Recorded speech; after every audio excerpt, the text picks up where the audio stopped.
third quarter, and Scott City could not score as they fell to 9-8 on the year. They're looking to snap the 2-game losing streak and also keep the 4-0.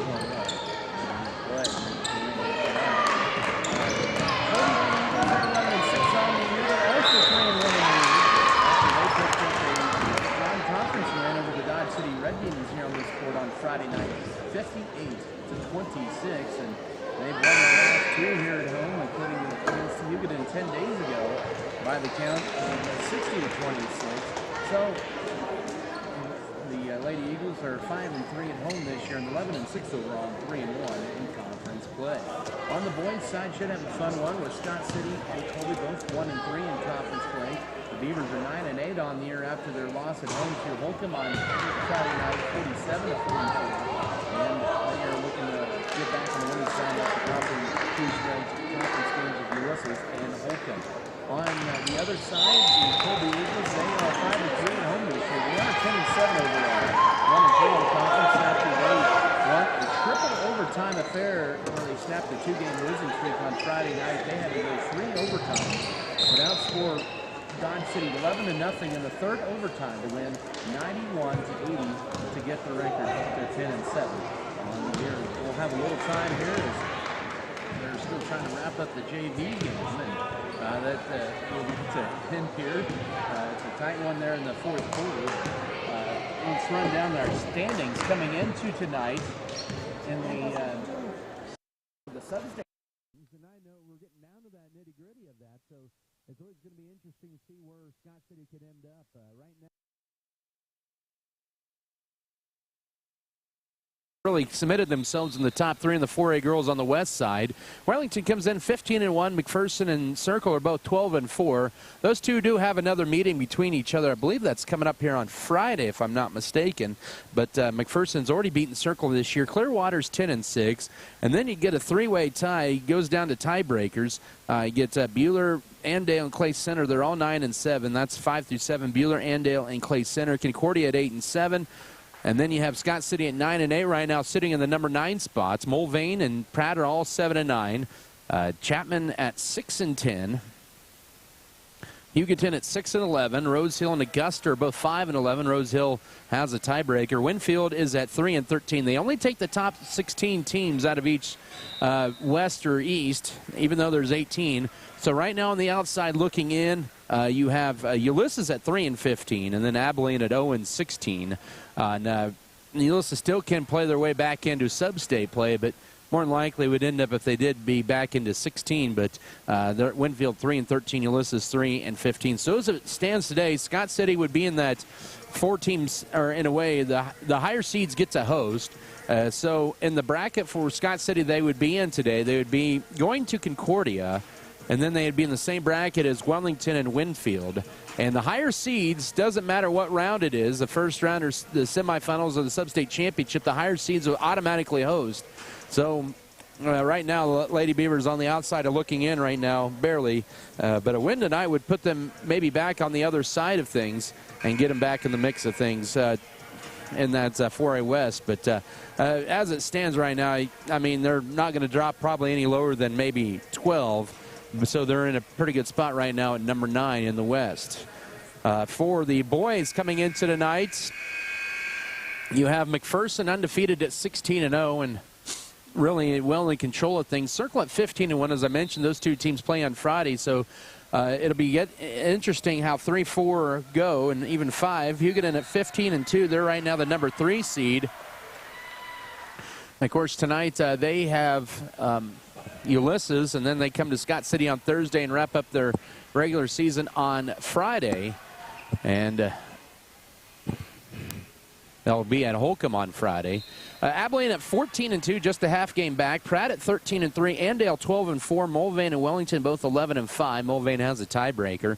Rose Hill at 9-7, as is Clay Center. Rose Hill, that is, has a tiebreaker on the points deal over Clay Center right now. Concordia at 8-7. Scott City at 9-8. Ulysses at 8-10. Chapman at 7-9. Augusta 5-11. And Also, Buehler at 4-12. Them and Clearwater are both tied at 4-12, but Buehler has a tiebreaker over Clearwater, who's on the outside looking in Winfield at 2-14. So right now, coming into tonight, Scott City would be the number 12 seed. That means they would have a trip to Pratt, and that would be an interesting matchup. Pratt now ranked in Class 4A in the top 5, I believe it is. Latest check here as of today. So that's what it is looking like right now in the sub-state standings. So in that group of 4 for Scott City, they would be in. It'd be at Pratt. They'd be going to Pratt, who's a 5 seed. And the 4-13 is Abilene and Ulysses. And so that could be interesting if that plays out that way in the sub-states here. Still, even though there's about 10 days left of basketball left, a lot of them will be done on Thursday. So the official seeding does not take place until the 24th. Which is on Saturday in 11 days from today. Saturday 24th, the official seeding will be out for the sub-states. So Scott City with only 3 games left. You have Ulysses with 2 games left. They wrap up their regular season this week with Hugoton and Goodland on Tuesday and Friday. And then mentioned Hugoton only has 3 games left, as does Scott City. And so the rest of the teams have 4 games. And the exception of Concordia, they'll have 5 games over the next 2 weeks. So the JV girls game has finalized. And so they'll move on here. Lady Beavers did win that one, hanging on to a 4-point win. But it's interesting how 4A and 3A are comparable, how they do their sub-states. And I kind of like the 4A, 5A, 6A. The higher seeds automatically get to host. But we'll go ahead and step aside, and we'll take this time out. And when we do come back, we're going to hear comments from head coach Amy Felker. Scott City gets set to take on the Colby Eagles here in GWAC play. We'll come back after the Huntington Scott City loves to take care of your large or small animals as much as you love caring for them. Doctors Callista Miller, Stacy Rogers, Ellie Minix, and staff provide. BBN is supported by Shapland Real Estate, State Farm, The Original Grande, Bullertson Family Dentistry, Volgamore Family Farms, Western State Bank, Wood River Energy, Scott Community Foundation, Good Anesthesia and Pain Management Services. Go with the proven winner. I'm Michael Trout from State Farm in Scott City. When it comes to auto insurance, we score big with our policyholders. We score on competitive rates, on customer service, and on satisfaction and speedy claim handling. Let us quote your autos today and make you a part of the Trout State Farm team. Call or stop by Michael Trout State Farm and you can be assured of our personal best. Go with the winner, Michael Trout State Farm, Scott City. We believe investing in our community is how we make a lasting impact. It's about more than just providing wireless services. We believe in rolling up our sleeves and working side by side with local organizations. Whether you're sharing cherished moments, staying updated on trends, or exploring your surroundings, we're there to keep you connected. Next Tech Wireless. We are Kansas.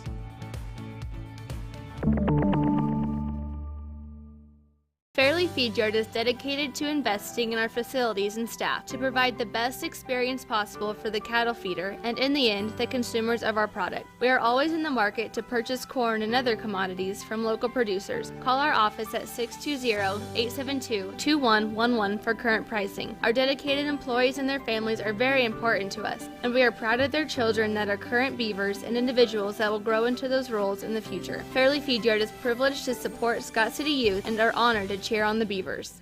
Sports have this amazing way of making a positive impact in our community. Whether it's helping children, boosting local economies, or creating role models, that's our goal at American Implement too. We believe in being a part of the communities we serve by just being a good neighbor. Thanks for being ours. Western State Bank proudly supports Scott Community High School students and athletes as they prepare for another great year of achievements. Just as our students prepare for another successful year, we encourage you to be prepared for whatever life may bring you. Stop in and talk with the knowledgeable staff at Western State Bank, whether it be a new home loan, financing for your business, or any one of our checking and savings account options. We're here to help you. Make sure to check out all of our internet banking options provided at WSBKS.com. Western State Bank, member FDIC. And as always, go Beavers!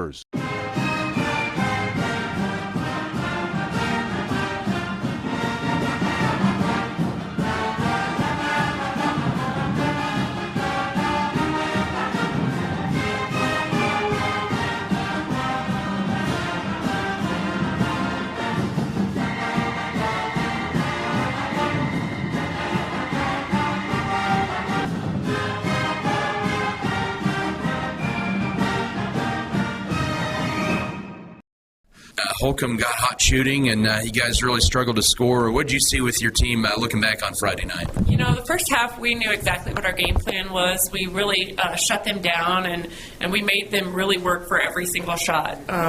We came back after halftime, and we just couldn't get things put together.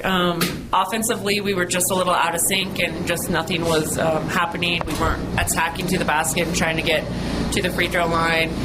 Defensively, we were there, but we weren't there. Our help defense wasn't completely 100%. There's some tough moments in a loss like that, but I think you have to look at some bright spots and how maybe the 4 quarters consistency was big for Chris Irvin, who ended up with that career high 8 points, and she grabbed a lot of rebounds for you as well. Every game she just gets a little bit more confidence, and she knows that she can do anything she sets her mind to. She's out there attacking the basket all the time, and does a great job. She also really goes to the offensive and defensive boards, so that's always really big for us. So hopefully she continues that effort, which I know she will, for the rest of the year. Once again, it is Coach Amy Felker here pregame. Scott City gets Colby here tonight. It's your final road game of the regular season here, and it's against the Lady Eagle team that you saw right before the Christmas break. Lost that one 44-37, but you take a look at Colby and a team that's around that 10-11 win mark, and they're trying to fight for a home sub-state game in the first round here. What do you see with this Lady Eagle squad, maybe compared to the first time? They're a lot the same. We got to be able to shut down Barton and control her and not let her get a lot of points. However, the other girls, they're great role players. They'll step up and shoot when they need to. We're just not going to let any of them get hot, and we just got to play great defense on them and really stick to our game plan. I think probably where it worked really well for you guys, even though Barton had her 40 or 30 points out of their 44 last time around, but I think you had to like how you played in the man-to-man against Colby. I think we did. We did a good job of covering the other girls and not letting them get any easy shots. We put a couple different girls on the Barton girl. We're just got to continue to get her shut down more often. So we're going to get out there. I think our man-to-man is better than it was before Christmas break. So we're going to work hard and big 3-game stretch for you here. After tonight, you get 2 more at home here. And what do you try to do to maybe kind of, I guess, I don't know if motivate's the right word, but maybe kind of talk about with your team, still have that opportunity to host a first-round sub-state game? Every game is important this part of the season. We really need to get this game so we can try to get a home court advantage for that first-round game. But, we just also want to do it for league standings and that kind of stuff. And we just got to be fired up. So I think, whatever I say, the girls are going to be ready to play. They want this game. They're going to work hard out there, and it's just time to get on the court. Should be a good one here tonight. Scott City and Colby for the second final time this year as Coach Amy Felker joins me here pregame, and thanks again for the time as always, and good luck to you guys. Thanks, Adam. That was Scott City Lady Beaver coach Amy Felker. Your pregame interview is brought to you by Farm Bureau Financial Services with Union Berta Benz in Scott City and Leota. More to come in your pregame show. We'll have a breakdown of the matchup. Also bringing starters, keys of the game, and the tip-off after this timeout. This is Scott City Beaver basketball. For over 80 years, Let's go 3 minutes again, please. 3 minutes. Relationships with you, one conversation at a time. You got it. Committed as ever to providing How you doing this level of evening? Service. As part of your community, they're here for you, answering I'm your doing good. How are you? Doing good. Your financial goals are on track. Contact Farm Bureau agent Neil That's Baker good. in Dayton at 620-397-5345 or in Scott City at 620-872-7226. Farm Bureau Financial Services. It's your future. Let's protect it. Lewis Automotive Group in Hayes, Dodge City, Garden City, Liberal, and Topeka treat the needs of each individual customer with paramount concern. They know you have high expectations, and as a car dealer, they enjoy the challenge of meeting and exceeding those standards each and every time. Allow Lewis to demonstrate their commitment to excellence. They encourage you to browse their online inventory, schedule a test drive, and investigate financing options. You can also request more information about a vehicle using their online form. For more information, go online to buylewis.com, where you always get it for less. The Scott Recreation Commission invites you to come get fit in their fitness center, no matter what your focus is. The Scott Recreation Commission features a wide variety of fitness activities, including free weights and cardio. With an affordable membership, you're able to access not only the fitness area, but also group fitness classes. Find out your workout opportunities at the Scott Recreation Commission Fitness Center, 912 Jefferson Street in Scott City. You can also sign up online at scottrec.org. Winter is here, and the prices on Valspar paint are falling at Scott County Lumber. Right now, Scott County Lumber has prices on Valspar paint that won't last long on paints like Valspar Medallion interior and exterior, color style, climate zone. The cooler temps make it the best time to paint inside with Valspar Medallion or climate zone house paint with several finishes and many colors to choose from. Pick up the falling Valspar paint prices today at Scott County Lumber, where they always help you get it done with excellence. You know how they say the most important thing in real estate is location, location, location. Well, location is critical.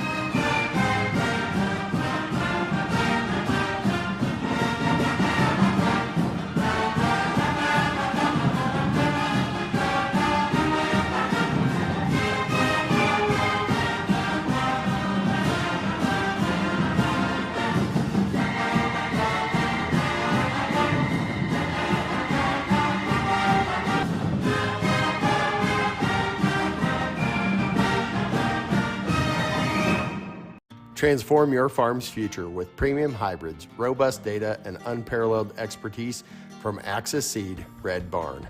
We partner with you to customize a plan featuring industry-leading seed that matches your unique soil and growing conditions, helping you to farm differently and making your operation more profitable.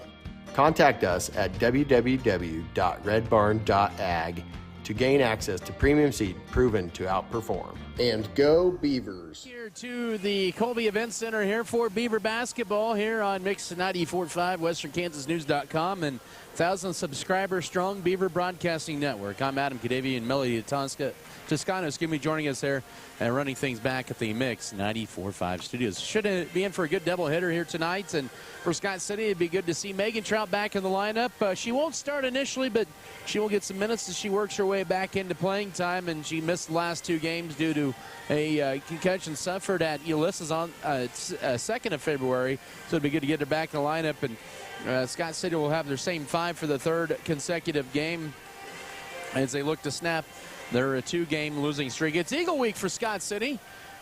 Get the Colby Eagles tonight. You get the Hugoton Eagles at home on Thursday. So final road regular season game, and then get another flock of Eagles coming into town on Thursday nights. That's a makeup from earlier in January. The 5th of January, that's when it was originally scheduled to be played. So they moved it to the 15th of February, and it should be good traveling, knock on wood, on Thursday there. But Scott City in front of them is Colby. The Lady Beavers trying to snap a 5-game losing streak to the Lady Eagles. They lost to them in December on the 15th. It was their final home game before the Christmas break, 44-37. And they lost to them 3 times, 2 of them in this building a year ago, 1 in sub-states. And then the last one came on the 17th of December, 21, 42-38 at home. Last time they've won in Colby, that was on Valentine's Day 4 years ago, 49-41. The Lady Beavers ended up winning that one in GWAC play over the Colby Lady Eagles there 4 years ago. That was back in the old Colby Community Building days. Of course, this is the 3rd year that this has been open for activities here. And an outstanding facility here. Lady Beavers looking to kind of bounce back after a really tough performance, and I thought they did a lot of good. They did some things right in that. They rebounded pretty well, I thought, on Friday night against Holcomb. They didn't turn the ball over as much either. I mean, you would say that in a 26-point loss. They didn't really have a lot of turnovers. It just was kind of a couple things. Very cold shooting, and shooting in the 20s the whole night. Holcomb really lit them up, especially in the 3rd quarter. Remember, that was a 23-21 game with about 4.5 minutes to go 3rd quarter, and then Holcomb made their big run. They got it up to 30 at 55-25 before the Beavers fell 55 29. Scott City was led by Kendall Gentry's 9 points. Carissa Irvin had a career high with 8 points, and she also grabbed 6 boards on Friday night in the loss. But Scott City, after tonight, they get Hugoton at home on Thursday, and then they get Goodland, who's state-ranked. That'll wrap up the regular season. Next Tuesday, senior night, the Scott Community Event Center 2 Lady Beaver seniors will be playing their final home games for Scott City. And it'll be interesting there. So far, the Beavers are led this year by Megan Trout's 10.5 points, Erica Felker at 9.1. Same with Avery Lewis, Kendall Gentry at 8.1. Those have been the main scores. Lady Beavers averaging 48 points a contest. On the other side, the Colby Lady Eagles, under third-year head coach Yancey Walker, are, of course, led by the junior Elizabeth Barton, who averages 15 points and 3 rebounds a game. But she had 30 points in the first meeting. I believe that is a career high for her. She had 30 points against Scott City back on the 15th of December.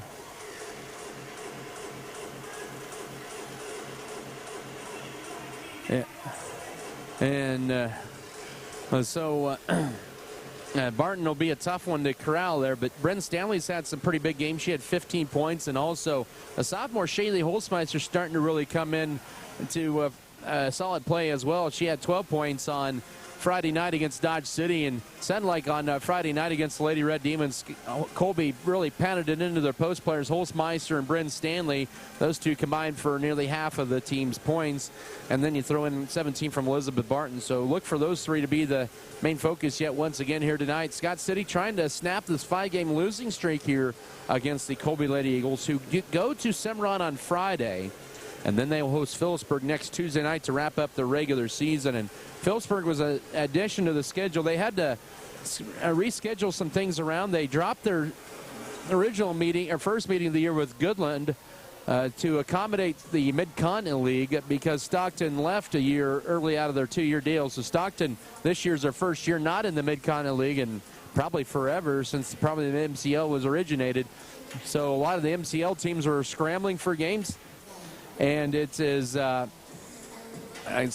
Colby picking up Phillipsburg, and then Goodland rather. They picked up Hoxie and played them in late January. So that's how that got arranged there with the Panthers, and those two teams will be in the same sub-states. And Colby's girls right now are sitting at 5. They're half game back of Lakehead coming into tonight, and for Colby's selfish purposes, they want to win this one, and they feel like they get an opportunity to win out at Cimarron on Friday and then at home against Phillipsburg next Tuesday. But for selfish purposes, they're probably cheering for Goodland tonight, which you don't see very often with Colby cheering for Goodland, a rivalry. But they want to host that sub-state game. They do have the tiebreaker over Lakin if they do have identical records.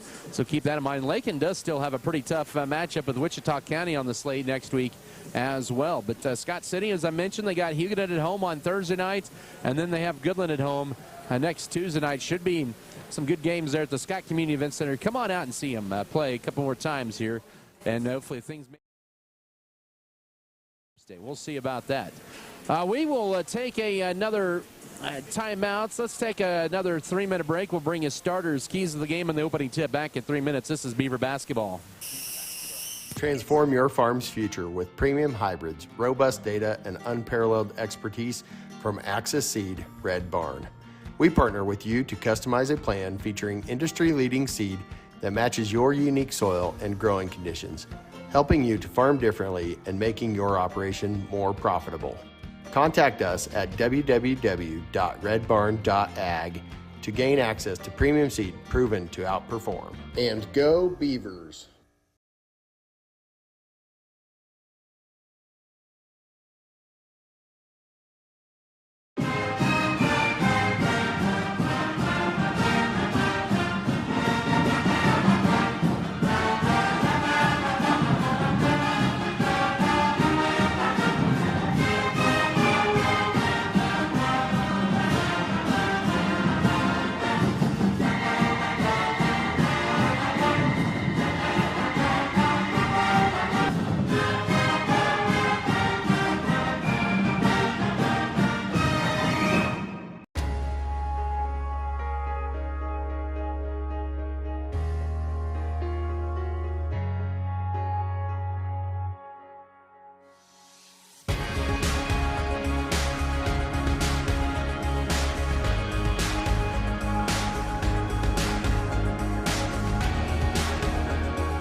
our goal, our vision, our design.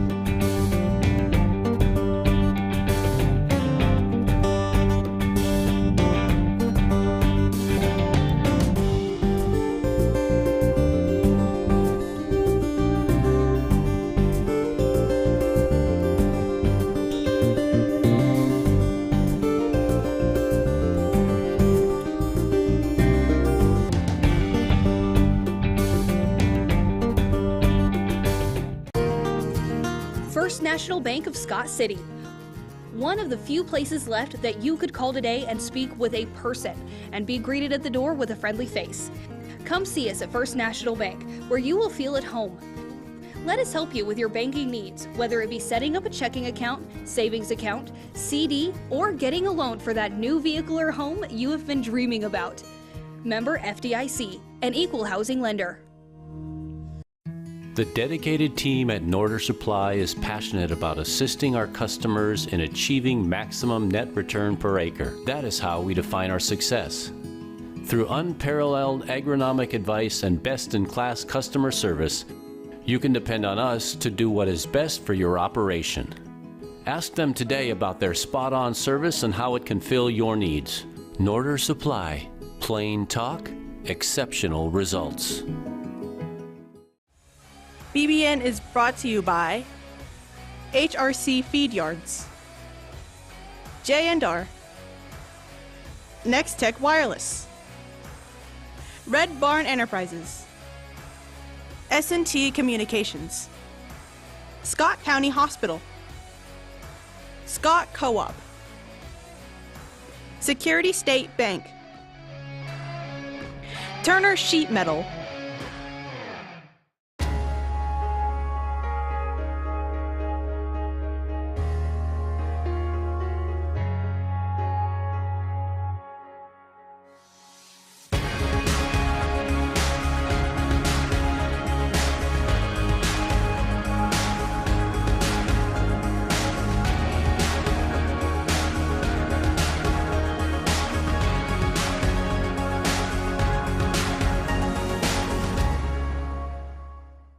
Tonight, presented here by Security State Bank in Scott City and Leota. Free bill pay and online banking.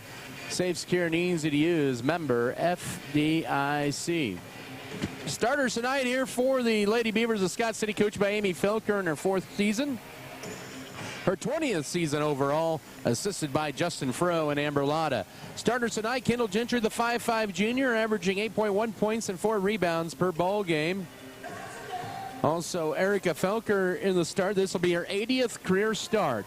She is a 5'6 senior, 9.1 points and 3.6 rebounds per game. Mackenzie Metzger, a 5'6 junior, at 2.4 points and 2.2 boards a contest. Avery Lewis, the 5'9 junior, at 9.1 points and 3.8 rebounds a game. And Cheyenne Kramer, 3.5 points and 3.1 rebounds for the 5'9 senior. It's Kendall Gentry, Erica Felker, Mackenzie Metzger, Avery Lewis, and Cheyenne Kramer. For the Colby Lady Eagles, coached by Scott City alum Yancey Walker in his 3rd season. He's doing a pretty good job with the 34-26 record. He's 11-5 all-time in GWAC play, assisted by Mary Beth Flanagan and Ray Nolan. And he will start Logan Nolan, a 5'3 junior, at 5.8 points, 2.4 rebounds a game. Shaylee Holzmeister, a 5'8 sophomore, just under 8 points a game and 4 rebounds a contest. Allie Flanagan, she is a 5'11 junior at 3.3 points a game.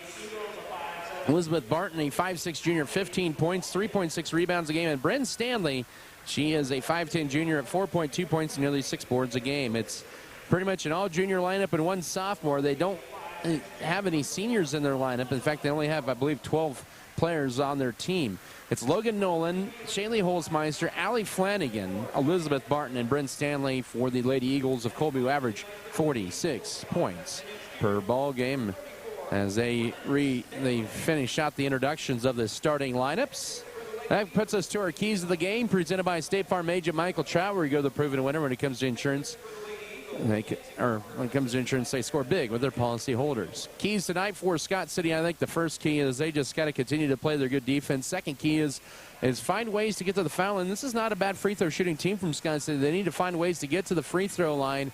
And the third key for the Lady Beavers, I think, just Have fun, play loose. Those are your keys to the game, presented by State Farm agent Michael Trout. We've got a pretty young crew here tonight. A couple of college kids from College of Garden City. They are cousins, and they're very familiar, but I know they'll do a good job. Caden Johnson, Colby Johnson, and the third one, he does a lot of JUCO games as well, and the third one is Kyle Leroy. Lady Beavers tonight to wear those road navy blue uniforms for the final time of the regular season, with the lighter blue numbers and letters and white trim. For Colby, they're in their home white tops with the orange numbers and letters and black trim. It'll be Bryn Stanley, Avery Lewis jumping center, and it's going to be tipped and one as Elizabeth Barton pulls in right away at the left elbow and almost gets it ripped away. She does. They're going to call a timeout, or a tie-up, and it's already an immediate turnover. So ended up benefiting Scott City not winning the tap there. With 7:56 to go, we're just underway. Colby applied a little token pressure. Lady Beavers with their first possession of the ball game here, just underway. Cheyenne Kramer want to go back door. Here's Erica Felker coming off a season-low 2 points on Friday night. Kendall Gentry. Now Felker will launch a deep three left side. That one misses everything. Underneath it, Shaylee Holzmeister might have grazed the rim, but Felker really struggled scoring on Tuesday night, just 2 points, or on Friday night, just 2 points. She did have 8 in the last meeting between these two. Stanley with it high left side. We played 35 seconds. They get it into Holzmeister. Goes to the left. Stripped by Kramer. Good help defense. That's 2 turnovers here in the early going for the Colby Lady Eagles. 7:15 to go first quarter. No score. Colby has not attempted a shot. They have 2 turnovers here. Scott City 0-1 on the floor as Colby applies man-to-man defense. Kendall Gentry right baseline. Mackenzie Metzger holds it. Looking for a cutter. Puts on the floor once out high right to Kendall Gentry. Slaps the ball. Goes to her left. Now goes right with the pass to, here's Metzger. Drives it all the way underneath and flips it behind her. Deflected, and it's loose out high. We're going to get another tie. Oh, nope, steal and a turnover number 1. Metzger got a little too far underneath the basket there, and she had to try to find Erica Felker, but could not. 6:45 to go, and it goes to Elizabeth Barton. Goes to her right, flips up a tough runner. No. Got her own rebound. Will go back up, and will score it that time. She's coming off 30 points against Scott City the first time around, and Colby's up early 2-0 with 6:33 to go first quarter. And Scott City coach Amy Felker told me yesterday, or today, when talking with her, that Lady Beavers worked on that. Here's Avery Lewis in the right corner for a 3, and she buries it. Avery Lewis with her 11th 3 of the year gives Scott City the early 3-2 edge. 6:18 to go first quarter, and so Lady Beavers is on top for the first time. Stanley with it, and it goes to Holzmeister. She'll go to left of Lewis, and then is stripped out of there by Metzger. Good help defense, and a whistle and a foul on Logan Nolan. That'll be her first, and that'll be the ball game's first foul. Going back to what I was talking about on the second chance opportunity, Scott City's going to have to box out Barton because she drives in strong and will throw it up, and last time she got a lot of second chance opportunities against Scott City. Metzger with it in the front court, flips it over right side to Felker. She'll drive in, kick it right corner to Lewis. 5 minutes and 58 seconds here in the first. 3-2 Scott City. Metzger will try a 3 out high. Short. Rebound Holzmeister, her second rebound. Lady Beavers with an early lead. Colby with it up top with Elizabeth Barton. Guarded by Gentry. Goes left out high to Logan Nolan. Metzger has that assignment. Nolan looking to drive left side. Now left corner it goes to Allie Flanagan. She'll drive left baseline. Wraparound pass to Stanley. Gets Scott City out of position. Now at high. Here's using a screen. Barton steps back, fires a 3, and good. She has all 5 of Colby's points, and they're back on top 5-3 of 5:22 to go here in the first frame. So 2 lead changes here in the first 2.5 minutes plus of this one. And Colby on top once again, 5-3. Erica Felker with it up top. Goes right with the pass and knocked out by Elizabeth Barton. It'll stay Lady Beaver basketball as Lewis inbound in front of the Colby Eagle bench. Felker with it. High right side. Lewis from college range. Short. Rebound. It goes to Flanagan, for Colby. Lady Beavers down 2, 3 minutes into this ball game, and Scott City's shot primarily 3s here in this first quarter. And that shot is up and good for 2. Brent Stanley from the right elbow gives Colby a 7-3 lead with 4:47 to go here in the opening stanza. They are 3 of 4 shooting.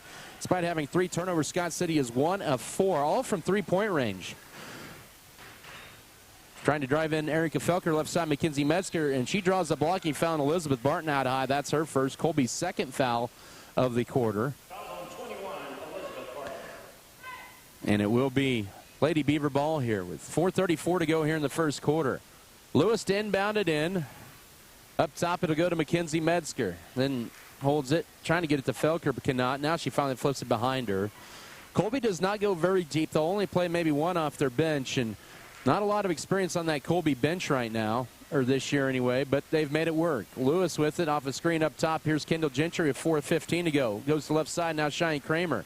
Kramer flips it back to Gentry, looking to drive in on Nolan. Flips it right side. Here's Erica Felker for a three. Good! She's got it. That's a good sign for Scott City. Felker with her 19-3, and Scott City to within one as we're near the midway point of this first quarter of play. Breaks a 5-0 Colby run and gets Scott City back to within a single digit. 3:50 to go first quarter. Up top now Holzmeister with it. Lady Beavers to check in two at the next dead ball. Nolan with it out high left, guarded by Metzger. Stanley up top. They don't guard around the perimeter. Right side out high goes to Flanagan, now up top to Holzmeister. Looking for a cutter. Goes left for the pass. 3.5 to go first quarter. 7-6 Colby lead the ball. And now Nolan will drive and gets it stripped, and it went off her leg and out of bounds. And that'll be Scott City forcing Colby into their fourth turnover. And will be Krista Irvin, the 5'5 sophomore, in for the first time. Megan Trout, glad to see her back in the lineup after a 2-game hiatus due to the concussion. And out is going to be Mackenzie Metzger and Cheyenne Kramer. 3:25 to go here in the opening frame. Felker goes to left with the pass to Gentry. Scott City down one with the ball. Irvin up top, coming off a career 8 points and 6 boards. Got it stripped by Barton. And picks it back up and now to Avery Lewis and up top to Gentry. 3:10 to go in the opening frame. Irvin holds it up top, needs to put it on the floor, and she does, trying to go to her left up top to Avery Lewis, who will dribble it back out, and Scott City trying to reset, kind of a 4-out look. Now Irvin trying to drive in, almost walked with it. Trout finds a cut backside. Lewis, she'll go up. Her shot is blocked, then lost it, trying to get the rebound going out of bounds, so it belonged to Colby. Had a good cup that time, but good defense by Holzmeister blocking Lewis a shot. It was a clean block there with 2:57 to go first quarter. Still at 7-6 for Colby, and the Lady Eagles back with the basketball. As they move from left to right, as we see it up top here in this event center, they're going to have state basketball here in 2 weeks for 1A. Backside to Holzmeister. She'll dribble it out. Oh, she was out of bounds. Right in front of the official, did not see it. She was standing on the baseline and dribbled it once out of bounds, it looked like from up top here, but the official did not see that. Colby keeps possession of the ball, cut left side. Here's Holzmeister around Trout. Leaves a short rebound, tipped around. Holzmeister had it last touch, they'll say, by Scott City. It'll be Colby basketball. As Kaylee Felker's in to replace Avery Lewis here with 2:27 here in the opening frame. 7-6 Colby with the lead and the ball. They'll get it into Barton trying to get it around. Gentry throws up a tough shot and banks it home. She has 7.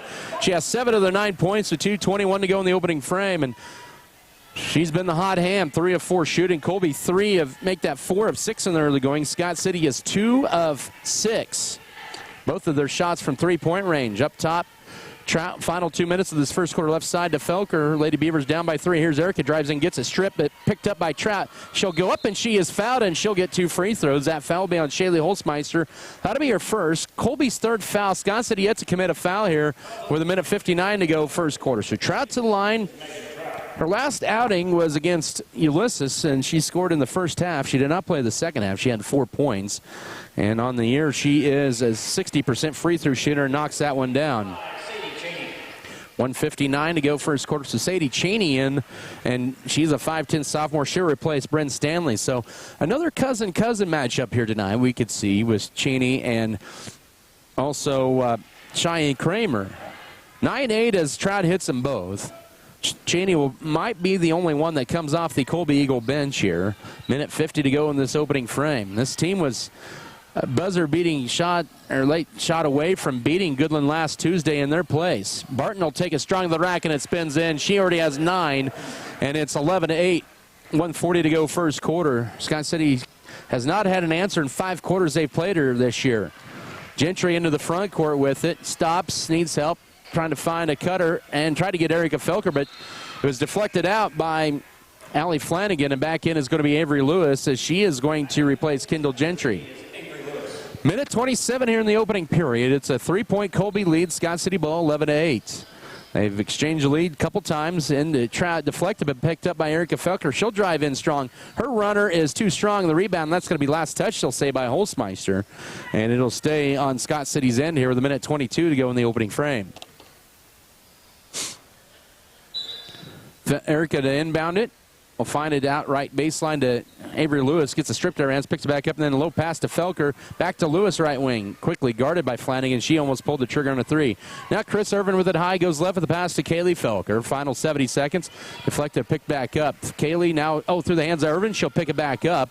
And now looks for a cutter again. She'll try to put it on the floor. She almost lost the dribble out of bounds.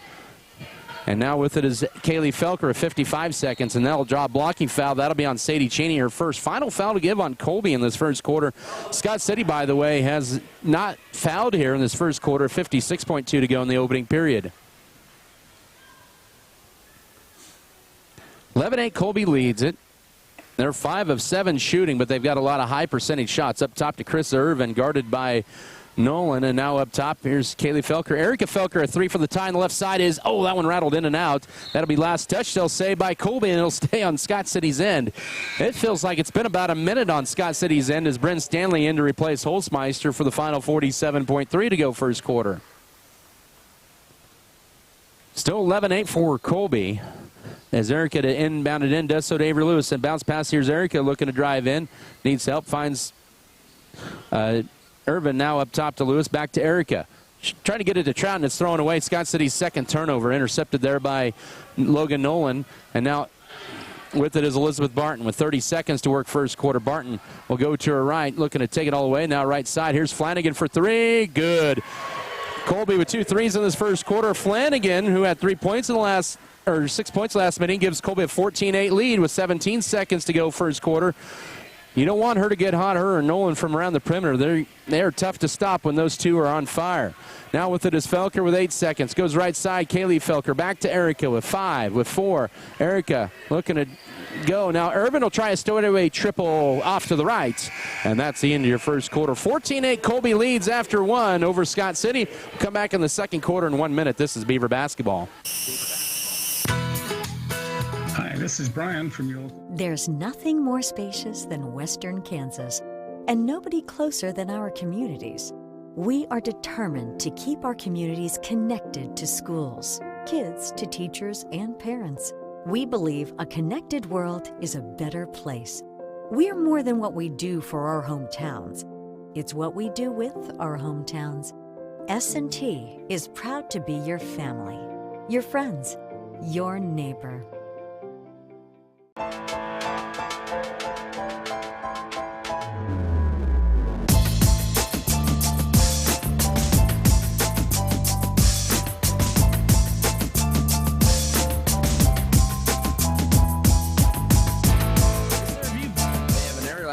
Service and do it all for a very competitive rate. Call them today.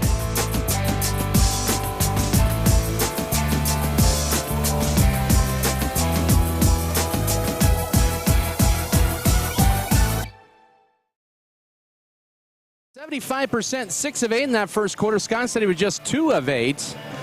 Unfortunately, you can't combine that 75% with 25% to make it 100%. But it's 14-8, Colby the lead in the ball to begin the second quarter. Glad to have you back here inside the Colby Events Center. Right side with it, here's Adley Flanagan. Stanley backside to Holzmeister. Good defense by Trout, and they'll say, that's a last touch, though, by Trout. Don't know how or where, but official had a straight eye on it.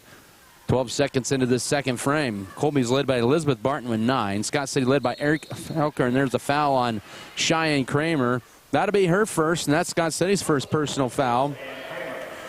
With 7:47 to go first half. Scott City had both of their field goals come from three-point range. Erica Felker and Avery Lewis each are 3 points. Megan Trout had 2 points followed from the foul line. Elizabeth Barton flips up a tough shot. She's already in a double figures 11, and Colby now in a 7-0 run. So at 16-8, 7:40 to go first half. They've scored the last 7 in this ball game after Sky City had it to within 9-8. Lady Beavers on a little bit of a a scoring drought. They're on a 5-minute field goal drought and a 3-minute scoring drought. Mackenzie Metzger. So right now, cold shooting continues here for Scott City. Avery Lewis up top to Megan Trout, who holds it, looking for a cutter. She'll put it on the floor a few times. Now back up top to Cheyenne Kramer, guarded by Holzmeister. Goes left to Megan Trout, holds it, 7:08 to go first half. Goes to her right to the foul line, now goes to her left. She'll take a strong to the rack. Her layup just crawls off. A good move that time, just couldn't finish, and Holzmeister with her third rebound.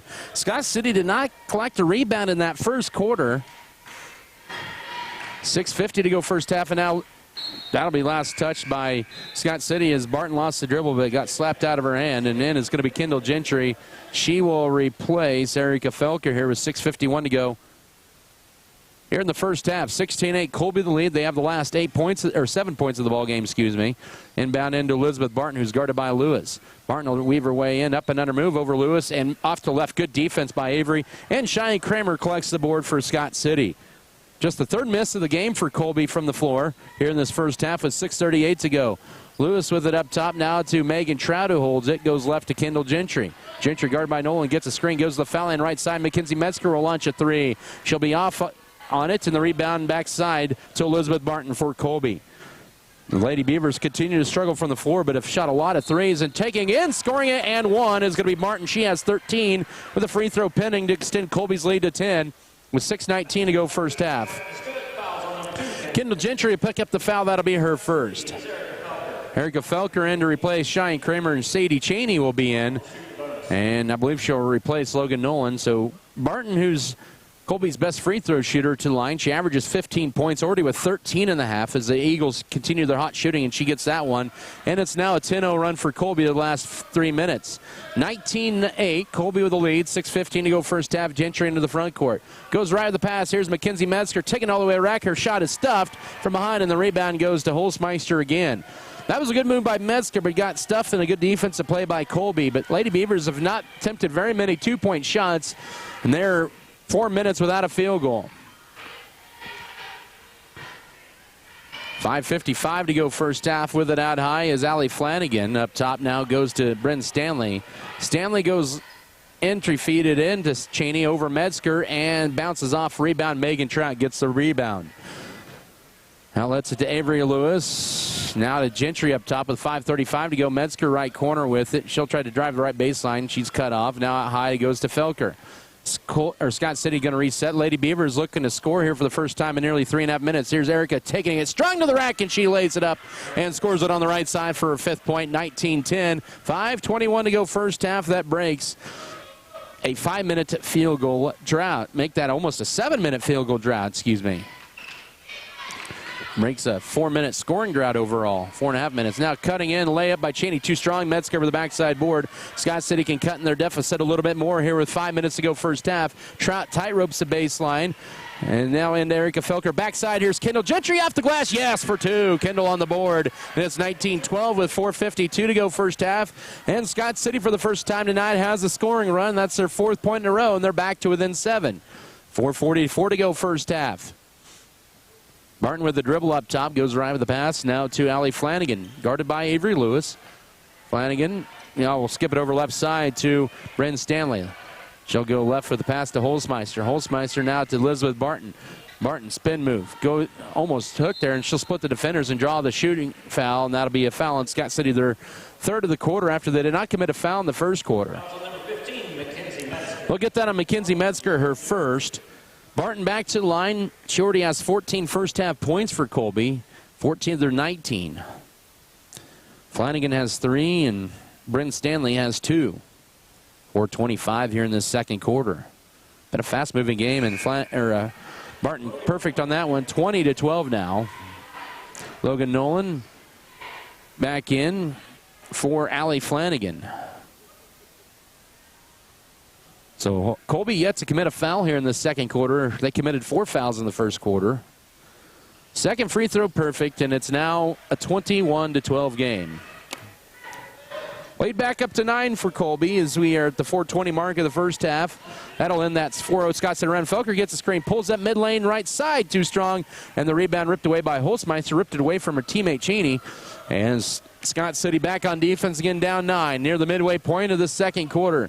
With the dribble out high, going to her left is Elizabeth Barton, now up top to Logan Nolan. Nolan holds it. Now we'll put on the floor, guarded by Metzger a couple times. Goes to her left, still with the dribble between the rings. Now goes to her right.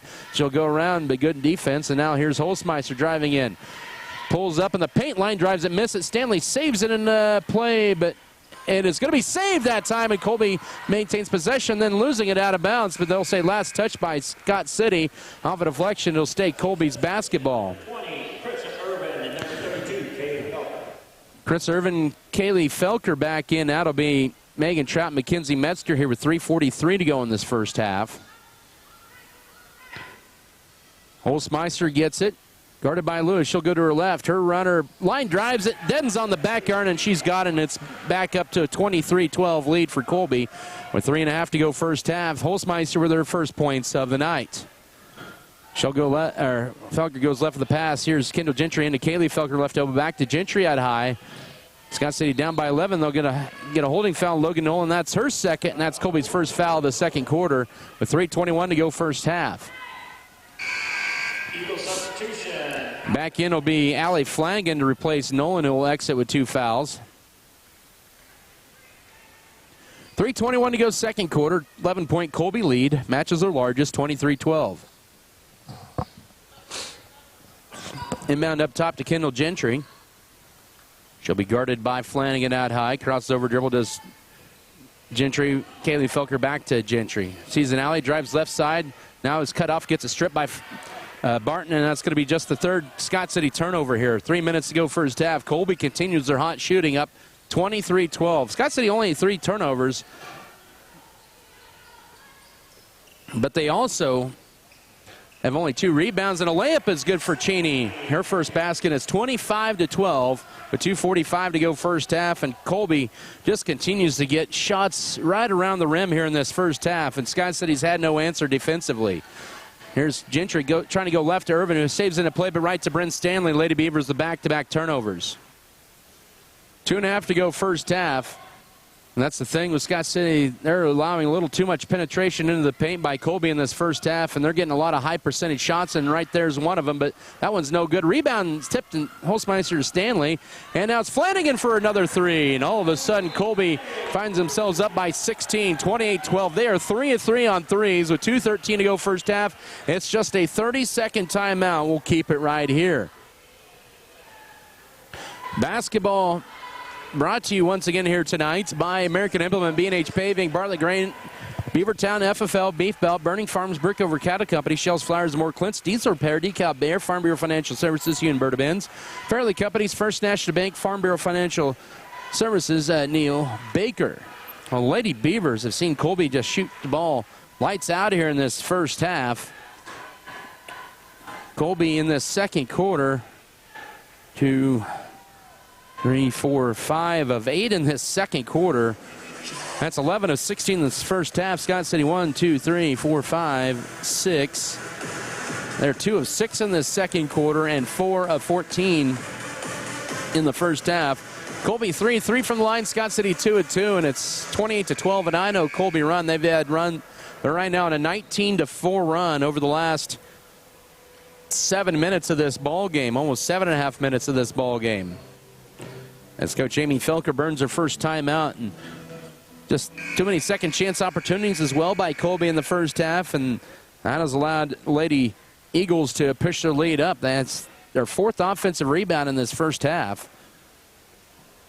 And they've scored quite a few times off of those. 28-12. Scott City has been out rebounded in this first half, 10-2. 2 minutes to go first half. Felker with it out high and drives left now to Chris Irvin. Will penetrate. She'll take it all the way. Her layup is, crawling off again. And the rebound goes to Colby. Boy, you can't go wrong with that. Look, Holzmeister already were the 7th board of the first half with 1:55 to go second quarter. Shots are going in for Colby. They're not for Scott City for a second straight game. A good defense by Trout. They tried to get the backdoor feed to Holzmeister and knocked out of bounds. It'll still stay Eagle ball with 1:46 to go before halftime. 28-12, Colby on top. Stanley to trigger this one in. Get it backside underneath here with it, trying to muscle away, and it's Holzmeister over Trout. Goes up and scores it through contact, and now it's an 11-0 run, 30-12 with 1:38 to go first half. Kendall Gentry, she dribbled out of bounds on the baseline, on the sideline, right in front of Coach Walker. So both teams have done that at least once. The officials have not called that, and Chris Irvin's runner is good. She's on the board, 30-14, ends up bleeding in a 3.5-minute drought. 1:18 to go first half. That'll end 11-0 run, but it was a 21-4 run for Colby over an 8-minute stretch, and now ball deflected, it's loose, and it's going to get a tie-up, and that'll be a turnover. That'll be Colby's 5th turnover of the half, with 1:08 to go before halftime. Scott City with 4 turnovers. That's not been the problem. It's been the rebounding And Colby's high percentage shots, 30-14 your score, 68 first half seconds remain. It'll be Erica Felker who'll take it across right to left here in the final minute. She'll drive left, needs help. Trying to find Kramer, does get it to her out high. Now Kramer gets it poked away by her cousin, Sadie Cheney. 48 seconds with it as Chris Irvin. Now they call it stepped on the baseline, and that'll be turnover number 5 on the Lady Beavers.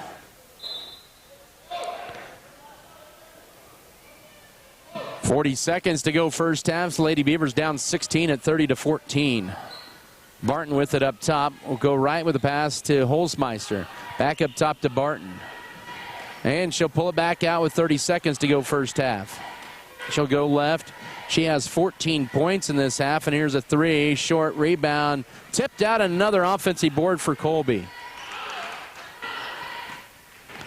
19 seconds, and now Holzmeister will try a 3. No, they've missed back-to-back threes after starting out 3 for 3, and Irvin with a nice backside board for Scott City. Down to 10 seconds to go before halftime. Irvin gets a strip by Barton and a steal, and that's Scott City's 6th turnover. Here's Barton all the way. Her layup good. 32-14. Colby with a halftime lead of 18 over Sky City as they go on an 18-6 run in that second quarter. We'll come back in 3 minutes for your halftime show. This is Scott City Beaver basketball. As your local community foundation, we are dedicated to preserving local wealth so the communities in and around Scott County will forever remain an attractive place to live, work, and raise a family. We respond to the needs of our community through grant making, scholarships, and other special projects. To learn more, visit us online at scottcf.org.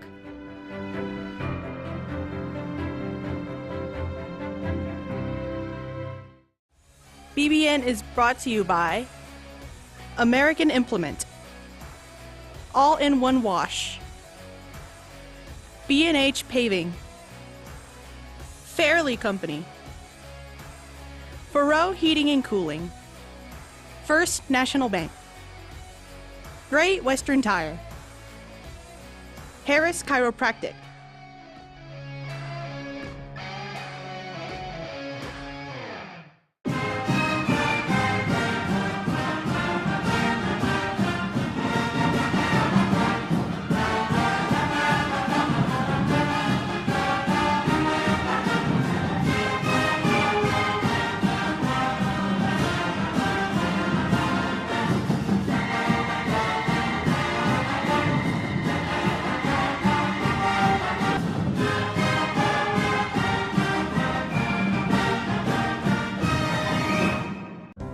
At American Implement, we know that our farmers and ranchers are getting up and going to work every morning to provide food, fuel, and fiber for the world. And even though time and technology keeps us constantly changing, one thing will always remain the same. We promise that we'll continue working right beside you. We appreciate all that you do for our country and our communities. From all of us at American Implement, thank you, and may God bless the American farmer and rancher. Scott City Eye Center has been a leading provider of optometry services and vision care products in the Scott City community since 1999. Our experienced eye doctors offer comprehensive vision examinations that our Scott City Optometry Office specializes in the diagnosis and treatment of a wide array of eye diseases, conditions, and problems. We use advanced diagnostic technology, and we are committed to improving the quality of life. Give yourself the gift of clear vision by scheduling an appointment with Dr. Joshua Gooden, OD, today.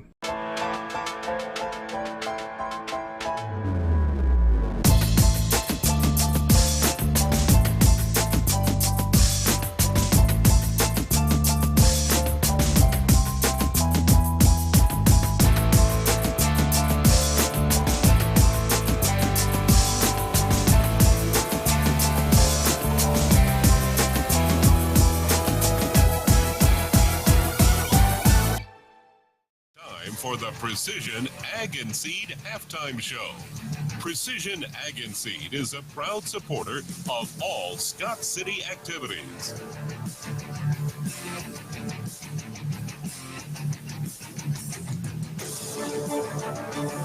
Hot shooting for Colby, cold shooting for Scott City in this first half, and Lady Eagles, after Scott City had it to within 9-8 late first quarter, they went on a 23-6 run and have pulled away to a 32-14 halftime lead over the Lady Beavers of Scott City. Adam Kadavy with you here, and studio engineer Melody Toscano on the Mix 94.5 studios and also on the Beaver Broadcasting Network. This was a back-and-forth game early on there, but it was Colby with the lead, 14-8 after one. They got hot at the end of the first quarter. They went 6 of 8 in that first quarter from the floor, including 2 threes on their only attempts.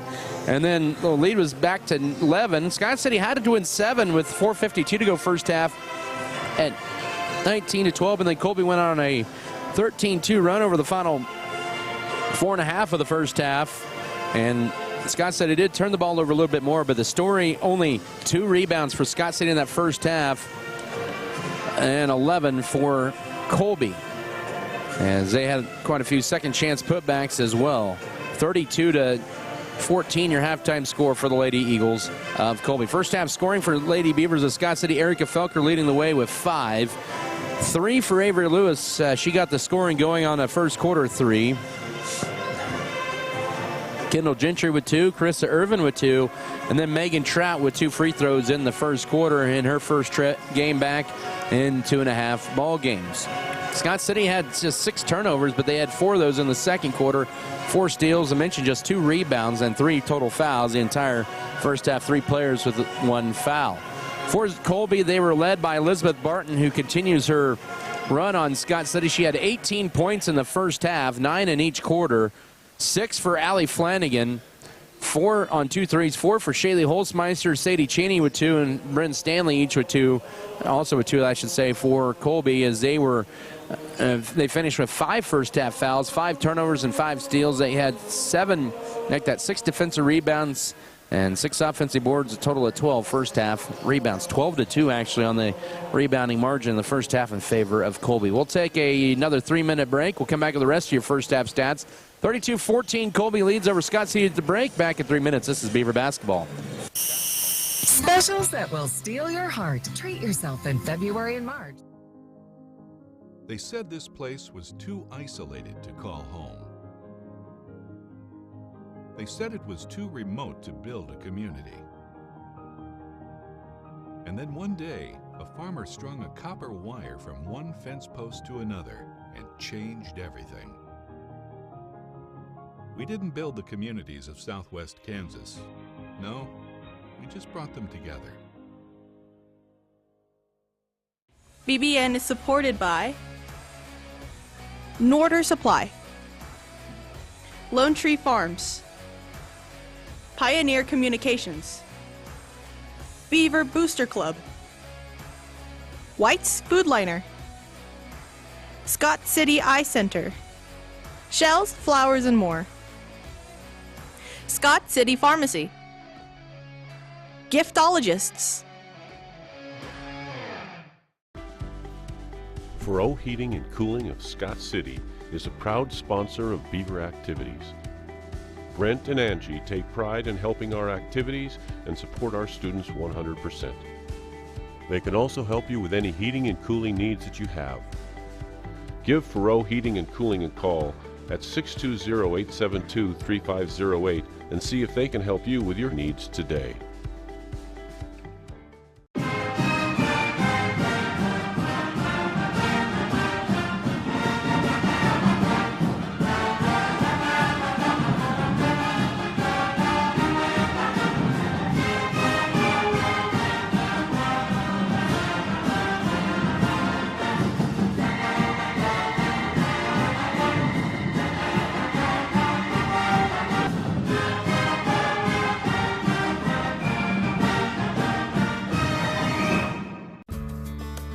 Adding value to our community has been our priority since day one. That's why the Scott Co-op is here with 8 elevator locations, 2 service stations, 5 card trolls, bulk fuel and oil delivery, as well as a full-service agronomy department, including agronomy services, seed, chemical, fertilizer, and custom application. Visit us online at scottcoop.com or download our app for more information. Scott Co-op is a proud supporter of our local communities. furnace is not working, would you hire some random fixer-upper? Likely not. You'd call the real heating experts at Turner Sheet Metal Heating and Air Conditioning, your authorized Bryant dealer in Scott City. Find out how you can save on your heating and cooling bill with the Bryant Evolution system. Call Turner Sheet Metal Heating and Air Conditioning at 872-2954 to help save you money on heating costs this winter. Free estimates are available. They thank you for your business and look forward to working with you. Turner Sheet Metal Heating and Air Conditioning, South Highway 83, Scott City, where they do whatever it takes.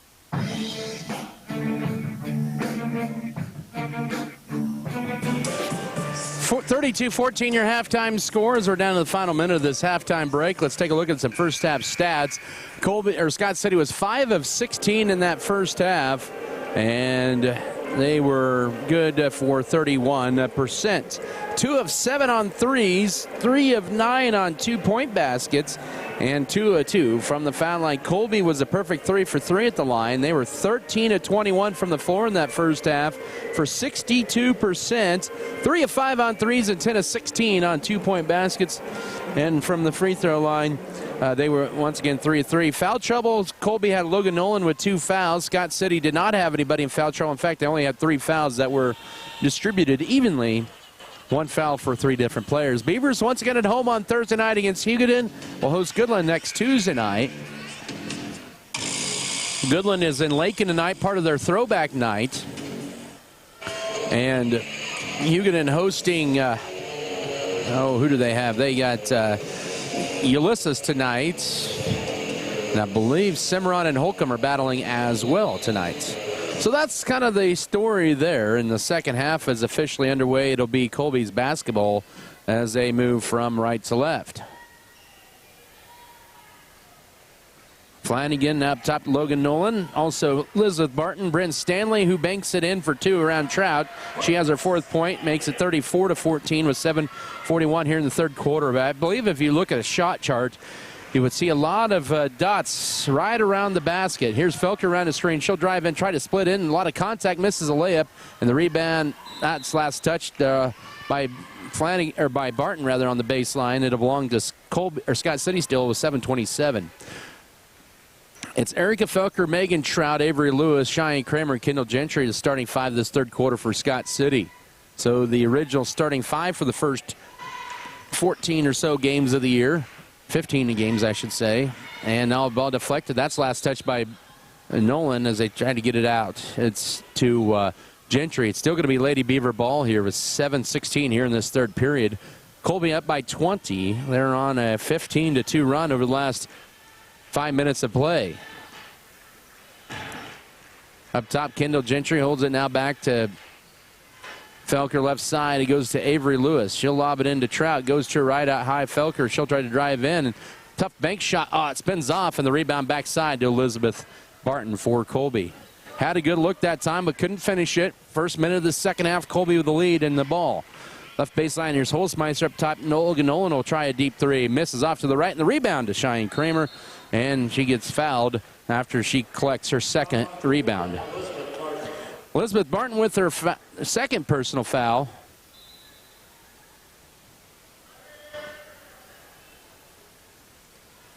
.640 to go in the third quarter. And now here's Barton almost stealing it and knocks it out of bounds. Goodland is all over Lakin in the first half, 31-2. Lakin led 2-0, and Goodland is on a 31-0 run in that game in the throwback. I think Lakin may have second thoughts about having throwbacks nights again. 6:25 to go third quarter. Gentry with it up top. Will go to her left. In the left corner, it goes to Cheyenne Kramer. Nice strong move, but it's cut off. Felker up top. She'll drive in right side. Kendall Gentry will fire a deep 3 off to left. The rebound, Elizabeth Barton, who had 5th board of the night. Good look for Gentry out high, but Scott City still empty-handed. 6:55 to go third quarter. Holzmeister left baseline up top. Now with it is Nolan. Almost walked with it. Now Flanagan will try a straightaway 3, and she gets that one in and out. Rebound ripped away by Megan Trout. Her second rebound for Scott City. Flanagan's first miss from 3-point range, and Scott City will lose the ball. Their 7th turnover of the night, and then almost tipped it. It is tipped by Kendall Gentry. Oh, they're going to, yeah, okay. That was a good change there by Caden Johnson. You know, you get Caden and Colby, the two cousins there. It wasn't but a couple years ago where they were competing in sports against these two GWAC schools in Holcomb. They've done a really good job this first half plus. 5:35 to go third quarter. Now kind of a bad pass by Brent Stanley and trying to get it to Nolan, out of bounds, turnover number 6 here on KSKO Scott City. And we got a timeout on the floor.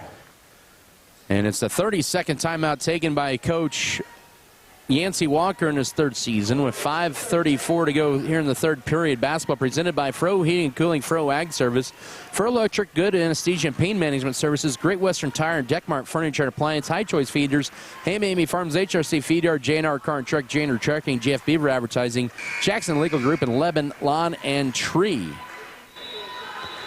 Try to dig up a Hugoton Ulysses score on the girls. Hugoton comes to Scott City on Thursday. Well, Ulysses is up 33-15 on Hugoton at the break.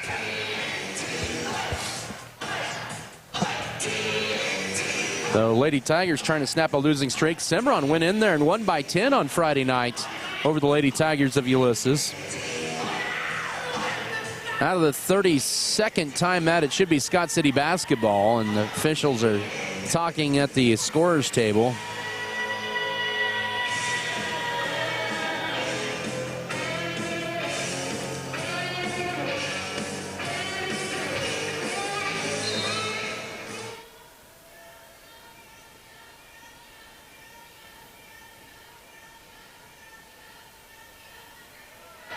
Out of the timeout, it's back to Scott City. Cheyenne Kramer left baseline, leaves it short, tipped around, and it's picked up by Holzmeister, grabs rebound number 8 of the night.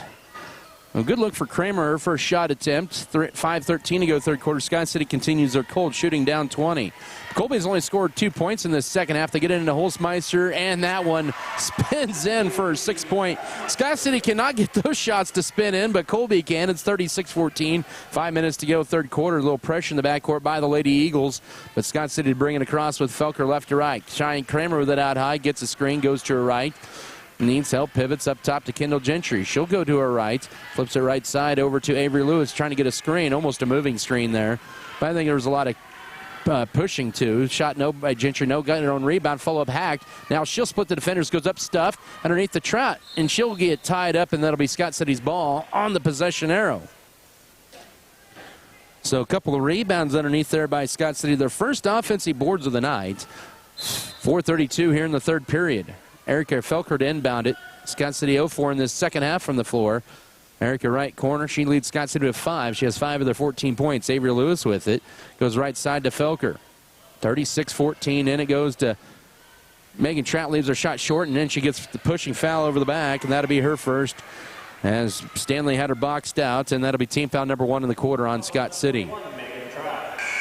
Lady Beavers are on a 5-minute scoring drought.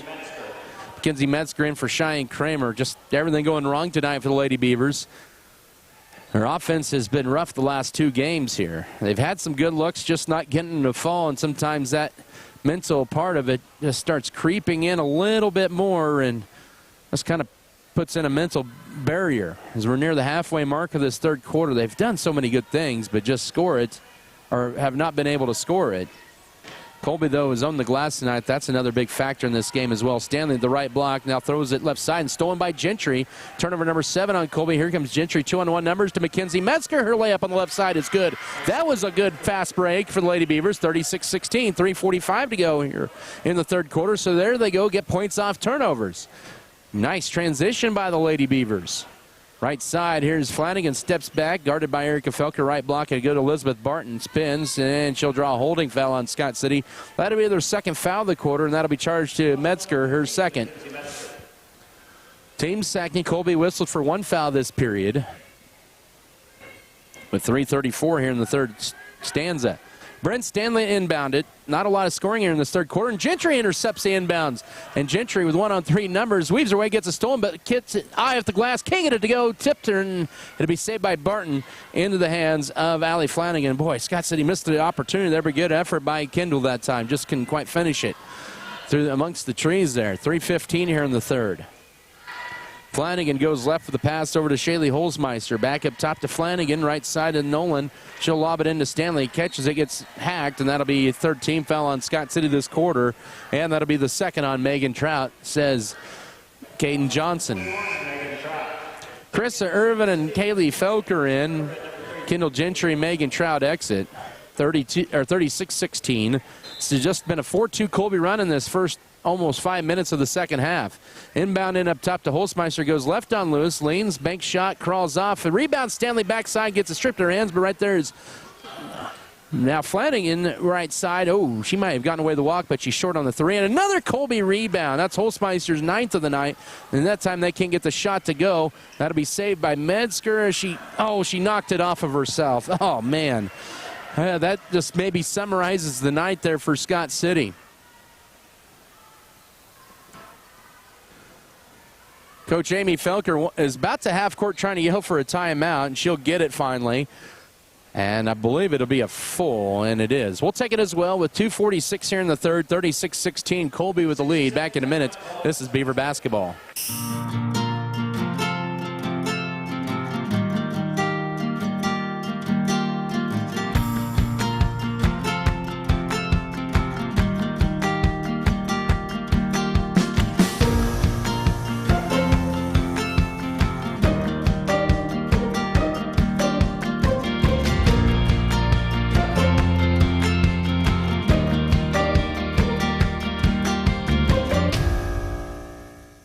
If you are in the market for a new or used vehicle, check out J&R Car and Truck Center of Scott City. J&R Car and Truck has a fully trained service and parts staff for repairs on most makes and models of vehicles.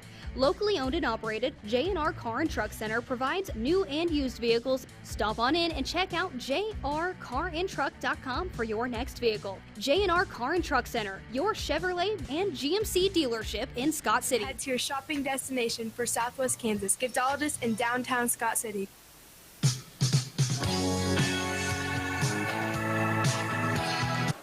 36-16 your score with 2:46 to go third quarter. Colby out of the Scott City full timeout, inbounds it up top.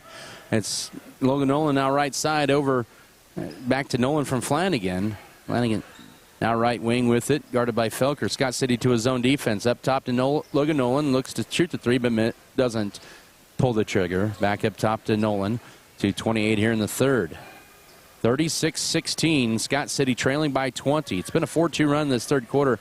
Now ball deflected. Oh, look around there and into the hands of Barton, who scores it. Oh, my goodness. Her 20th point, just her first of the second half, 38-16 with 2:11 to go third quarter.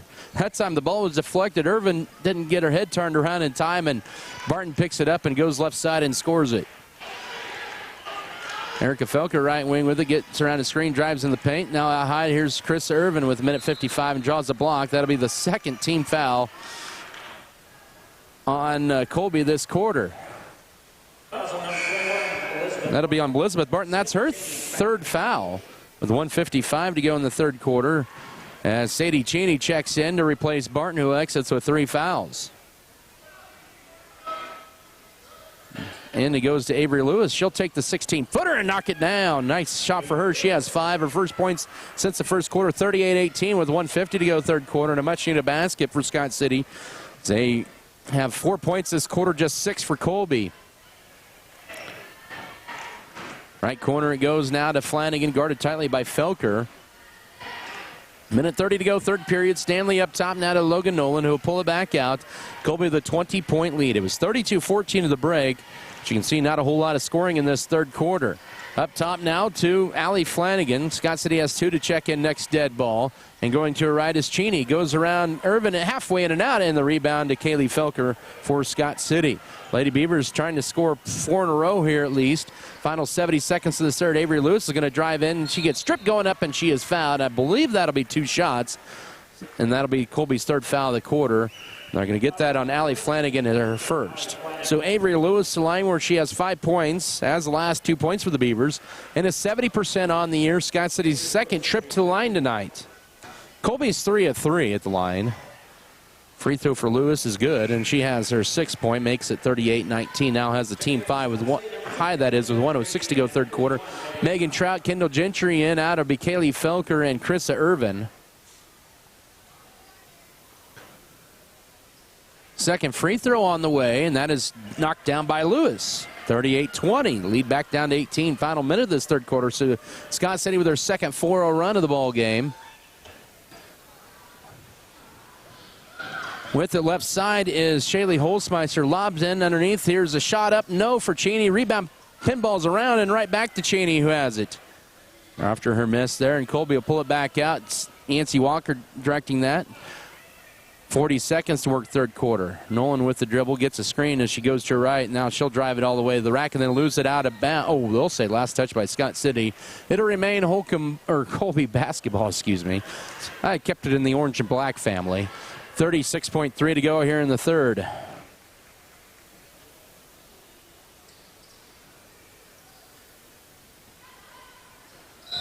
And ball knocked out of bounds. Another good defensive effort for Lady Beavers. The defense hasn't, for the most times tonight, hasn't been the issue for Scott City. They just haven't been able to get anything go, but they've also allowed at the same time, and say that in the same breath, they've allowed a lot of high percentage shots, including that one. Holzmeister with the contact, her 8th point and one. 40-20, 34.4 to go third quarter. That'll be on Kendall Gentry, your second. Scott City's 4th foul of the period. But I said this earlier in the quarter, if you kind of look at the shot chart for Colby tonight, they're getting a lot of that right around the basket. Holzmeister, that's going to be a penalty, a violation on Colby off the lane violations, 40-20. As it's been an 8-6 Colby run in this third quarter, 30 seconds to work third period.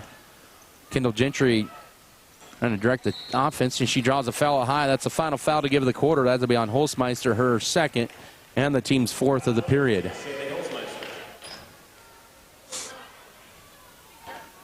Erica Felker to inbound it in for Scott City, down 20, late third quarter. Here's Kendall Gentry with it up top with 25 seconds. Now Erica Felker will try a three. Off to the left, hits the rim, and the rebound to Bryn Stanley for Colby. She has a couple boards in this one. Felker stuck at 5 points. Down to 10 seconds to go here in the third period. Nolan with the screen. Now she'll go to her left. Goes around Metzger. Takes it away. Stuffed that time, and it went off of Nolan. Good defensive play by Metzger, and then it went off, and Nolan out of bounds. It belonged to Scott City. Shiny Kramer in with 5.9 to go. She'll replace Metzger. And Colby will apply a little pressure in the backcourt just to not allow Scott City to get an easy run into the front court here to try to get a shot. Oh, that's going to send Scott City to the line. And Logan Nolan with her third foul with 4.1 to go, and Scott City will be back to the line, as that's their 5th team foul of this period.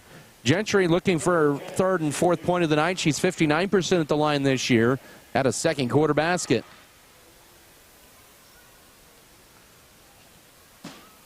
First free throw for Gentry is good, and it makes it 40-21. 4.1 to go. Elizabeth Barton in for Sadie Cheney.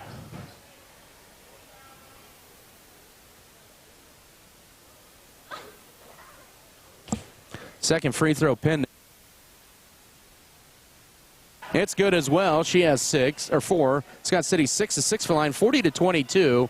4.1 to go in the third quarter. Now give and go. Barton may have gotten away with the walk. She'll try a half-court heave. Oh, they're going to call a foul right at the end of the third quarter, and she'll get 3 free throws. I think they're going to talk this over here. Nope. Yep, they are going to give her 3 free throws.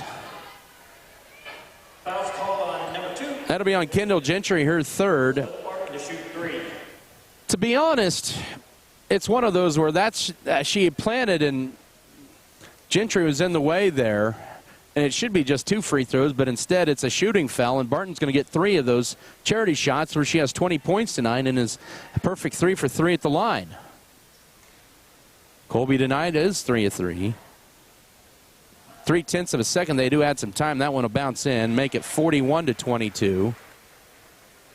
So, boy, we thought Scott City was going to stay even with Colby in the third quarter. The late third quarter foul wipe that away. Second free throw is crawling off for Barton. So it's right now at 19.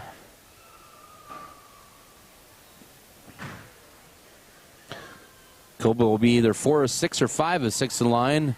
And they'll be 5 of 6, making it 42-22. And that'll be the end of your third period. 20-point Eagle lead going in the fourth quarter at 42-22. Back in a minute. This is Scott City Beaver basketball.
They extend their lead to 20 to be Colby ball to begin the fourth quarter. Elizabeth Barton, who has the ball, leads all scorers with 22 points.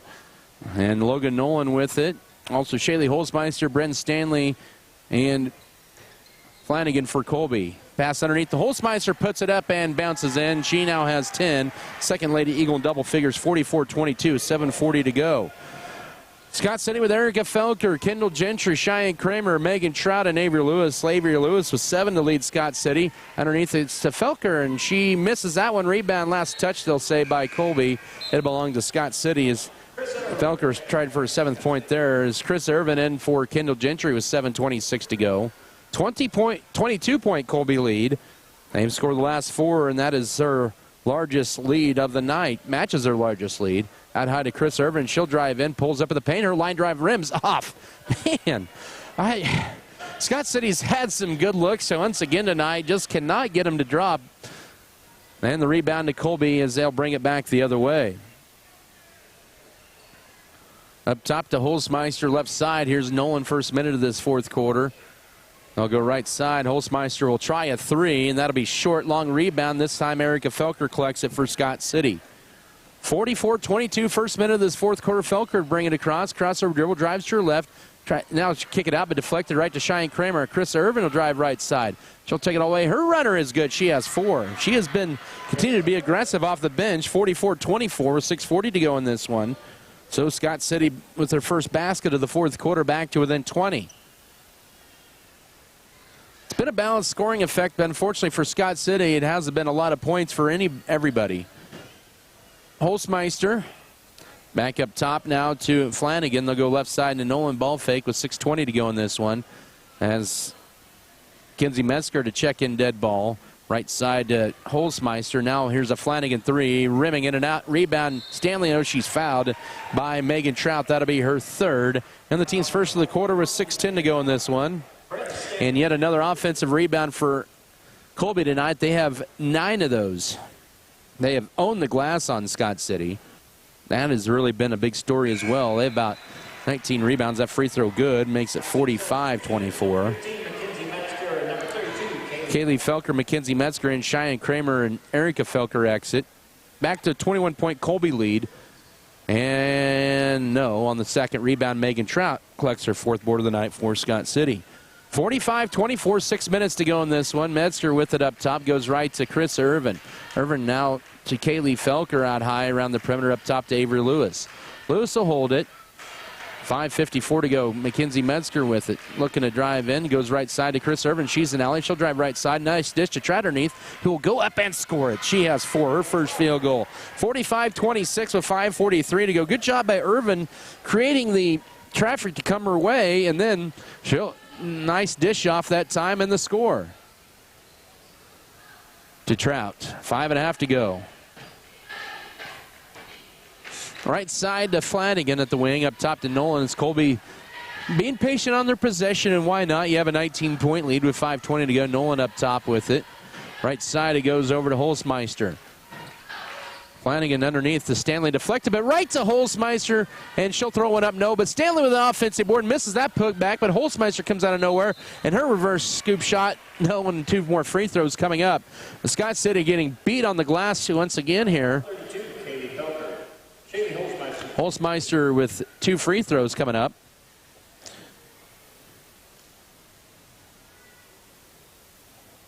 Colby tonight is 4 of 7. Make that 5 of 6, 6 of 8, now 7 of 9. As Holzmeister now with 11 makes it 46-26 with 5:06 to go. That was the second team foul in Scott City of the quarter. And the free throw crawls up, but rebound to Flanagan, puts it up. No, Stanley, yes.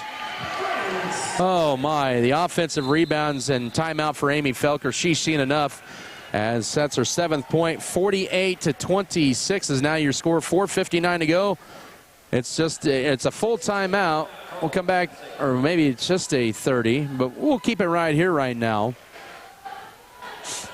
As that time Stanley with the putback, but Scott City being abused on the boards tonight with 4:59 to go. 48-26 is your score. Earlier tonight, Holcomb knocking out Cimarron 57-41. Mentioned, don't have any updates with Hugoton and Ulysses. That's actually just went final 53-21 Ulysses over Hugoton. And we'll try to check on Colby, or Goodland, excuse me, and Lakin. That was at the end of the third quarter. Lakin actually scored 12 points in that quarter, but Goodland up 39-14 heading into the final period. Here it's 48-26 with 4:59 to go. Lady Beavers 9-8 on the year. Both these teams 3-1 in league play. Colby at 11-6 overall. It's Erica Felker, Avery Lewis, Megan Trout, Chris Irvin, and Kaylee Felker on the floor for Scott City. Felker almost gets it stolen away. Now goes right side to Kaylee Felker, up top to Irvin. Gets a screen by Erica Felker. Goes left and knocks down the jumper right around the free throw line. She has 6. It's now 48-28 with 4:42 to go. Irvin has really been an improved player for Scott City, especially in this second half of the year. She is coming off a career-high 8 on Friday night against Holcomb at home, and now has added 6 more tonight. She is the second leading scorer. 4:25 to work. Up top with it, Logan Nolan goes left to Stanley. And now to Shaylee Holzmeister. Back up top to Nolan. Goes right side over to Stanley. Underneath the Holzmeister up top. Nolan left side, Sadie Cheney. Right side, it'll go to Holzmeister. Bounce pass to Stanley, who puts it up. Can't get the bounce to go, but Scott City trying to box out, but they'll say Colby was the last to touch it, and it belonged to Lady Beavers as Kendall Gentry re-enters the game for Megan Trout. With 4:06 to go in this one, we're at the midway mark of the final stanza. 48-28, Colby with the lead. Up top, Kendall Gentry with it. She'll go left now to Avery Lewis. Lewis uses up a dribble, finds Kaylee Felker. Goes right to Erica. Back up top to Irvin. Back to Erica Felker. She'll go right baseline. Is cut off. Finds Avery Lewis for a deep 2 with her feet on the line. No, the rebound in the hands of Sadie Cheney for Colby. 48-28, 3.5 to go in this one. Both teams with 6 points in this fourth quarter, 3:25 to go. Holzmeister holds it high underneath. Backside wide open. Cheney layup good.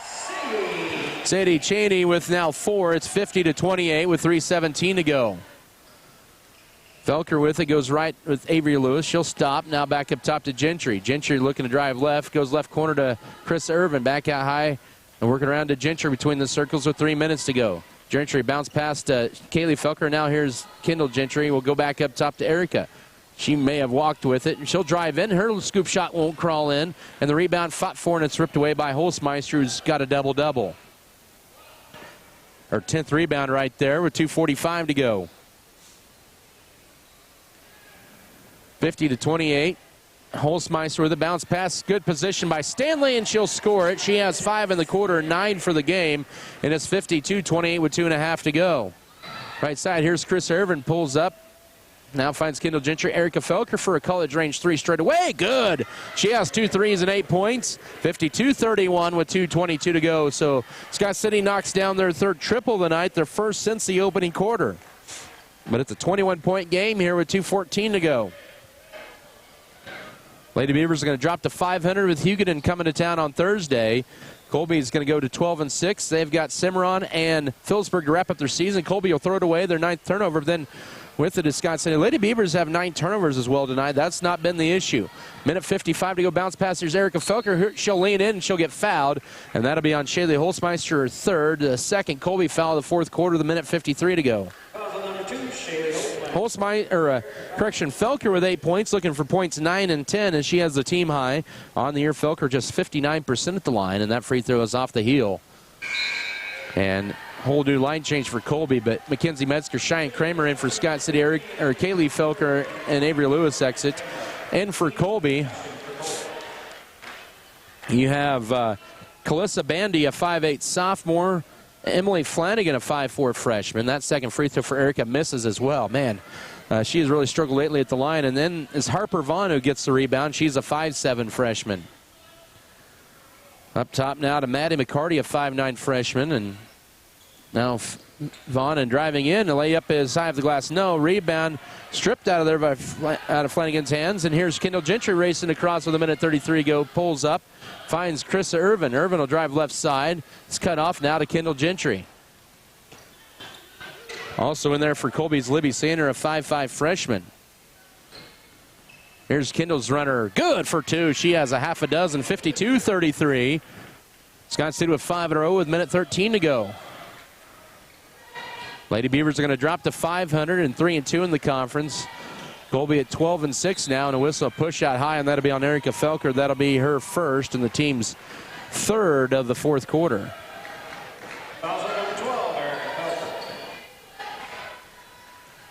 64 seconds remain in this one. Inbound into Harper Vaughn, holds it. Uses up her dribble, now goes to Emily Flanagan. Almost double dribbled there. Bounce pass. Oh, stolen by Erica Felker. That's the 10th Colby turnover of the night. Final minute in this one, and then Scott City turns the ball over for the 10th time themselves as they'll lose it. 45 seconds to go. 52-33. Colby with the lead. They'll win their 6th in a row in this series and the 8th of the last 9 ball games. And they will airmail that one out of bounds with 36.6 to go. Scott City with Hugoton at home on Thursday. Goodland at home next Tuesday. As the Lady Beavers will have their 3rd straight defeat here. 30 seconds to go. Kendall Gentry's going to take it in strong, get stripped going up, and that'll be last touched by Colby. It'll belong to Scott City with 26.3 to remaining in this one.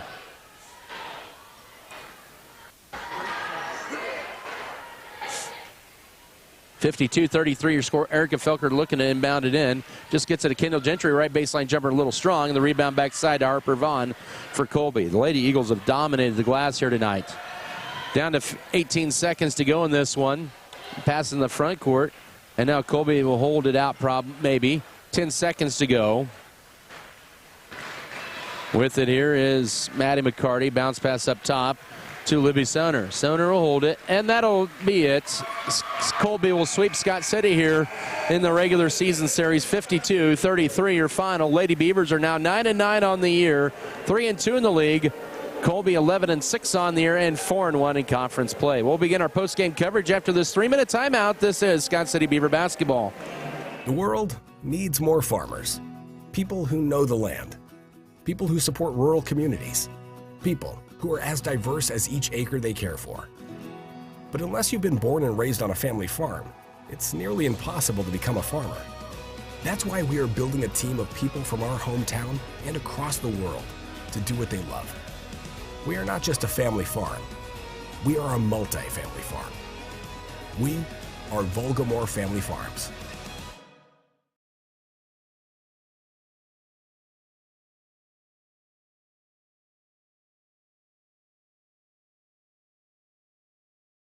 The world needs more farmers. People who know the land. People who support rural communities.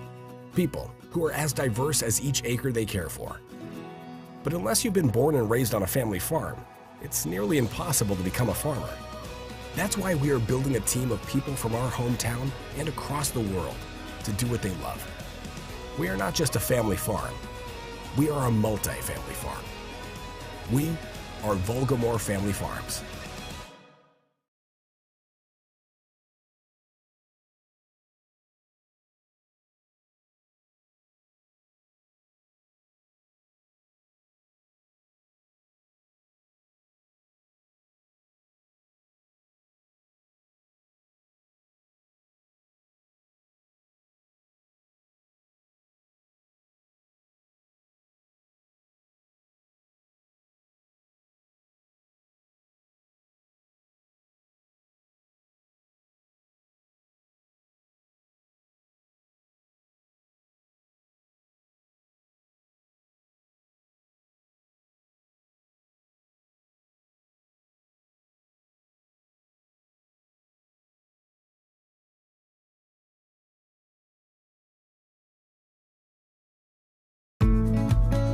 Go with the proven winner.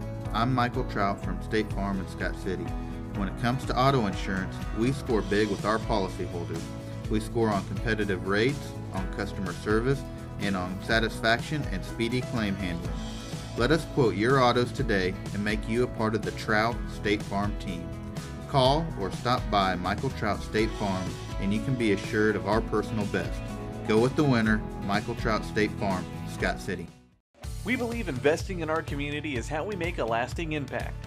It's about more than just providing wireless services. We believe in rolling up our sleeves and working side by side with local organizations. Whether you're sharing cherished moments, staying updated on trends, or exploring your surroundings, we're there to keep you connected. Next Tech Wireless. We are Kansas.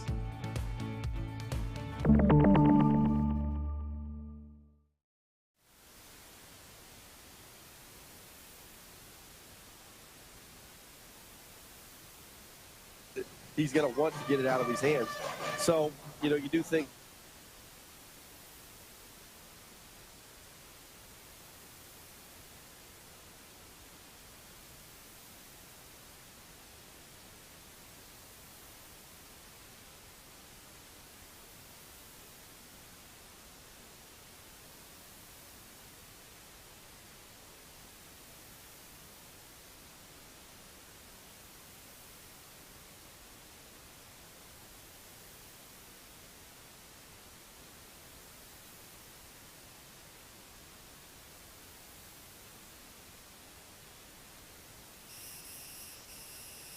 All right, we're back here. Final for Colby, a 52-33 over Scott City here in your post-game show. And a tough night for the Beavers. Lady Beavers fall to 9-9 on the year as Colby improved to 12-6 and 4-1 in the conference.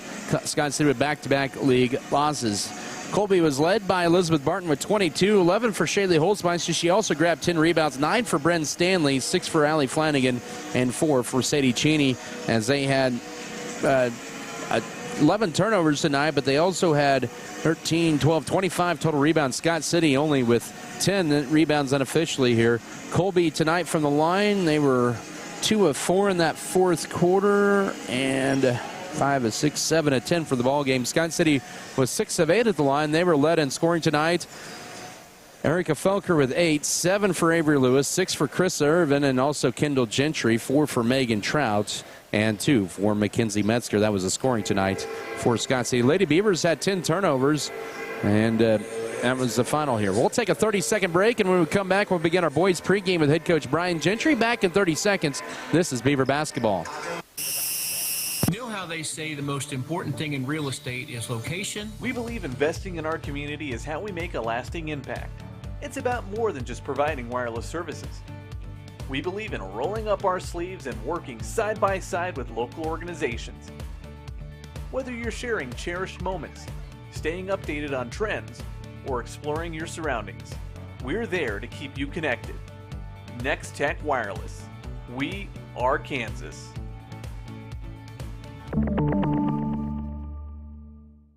Fairleigh Feed Yard is dedicated to investing in our facilities and staff to provide the best experience possible for the cattle feeder and, in the end, the consumers of our product. We are always in the market to purchase corn and other commodities from local producers. Call our office at 620-872-2111 for current pricing. Our dedicated employees and their families are very important to us, and we are proud of their children that are current beavers and individuals that will grow into those roles in the future. Fairleigh Feed Yard is privileged to support Scott City youth and are honored to cheer on the Beavers. You see, maybe was a big story to the setback.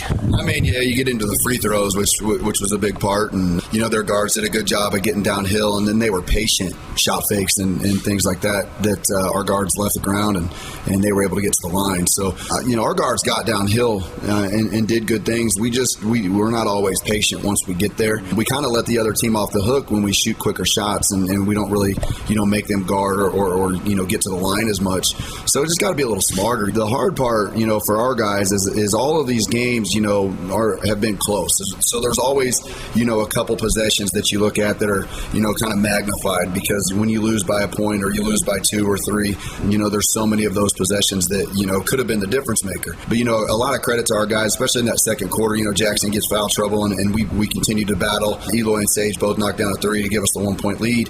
But the biggest part of the game to me was our defense held them scoreless for most of the third quarter, and we just weren't able to do anything with it and really capitalize on it. Some of that was missed layups, which, those happen. So we've got to be, a little bit more, I would say patient, but on our finishes. When you're getting contact down there and you're getting bumped, one little bump might send that ball, off at a different angle. So just got to be a little bit better in those moments, and we'll be fine. You had the good runs there with Jackson with the scoring troubles and even foul issues there on Friday nights. First half he had, of course, Alex with 12 points, and then he had Avery come back with 12 in the second half. Yeah, I mean, it's nice to see different guards, doing things that they're capable of doing and really helping out.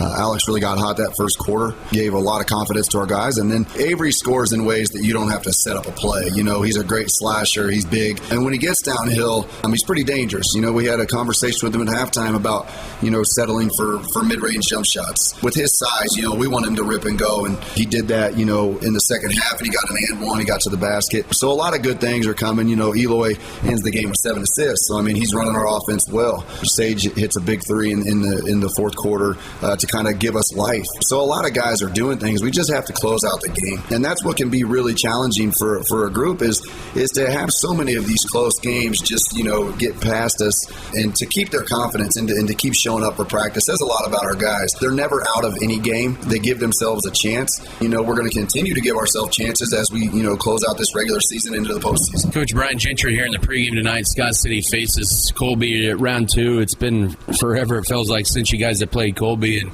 they put up 90 points, but it took them 3 overtimes to do that on Friday night. But what do you see maybe with this Colby team the second time around compared to the first time you were getting ready to play them? Well, I think they're probably quite a bit more comfortable running their offense. That was game 6, I believe, of this season. So kind of a new flow to their offense, and now they're settled into it. They run it pretty well, but it goes back to Tubbs is their guy. Great offensive rebounder, very athletic, is pretty bouncy. So you've got to limit some of his touches. And then I would say their guards are playing better. Number 14 really hurt us the first time we played him. He's great at getting downhill. He can shoot the ball. So a good scorer. And then their other guards are really stepping up and filling some other voids that they've had. Number 0, number 3, all of their guards really. They've been doing a pretty good job. And then 22 shoots quite a bit. So he's a guy that if he does see one go through, he might continue to shoot more and more. For us, we've got to do a great job keeping the ball in front of us, not allowing them to get to the free throw line and shoot easy layups. And then offensively for us, it's just to do exactly what we did the first time, which was be patient against their 1-3-1. When the ball finds us open, we step up and shoot it with confidence. Should be a good one here with Scott City and Colby as they meet up for the second time this year. Coach Brian Gentry in the pregame. Thanks again as always for the time, and good luck to you guys. All right, thanks, Adam. That was Scott City Beaver coach Brian Gentry. Your pregame interviews brought to you by Farm Bureau Financial Services with Ian Berta-Benz and Scott City and Leota.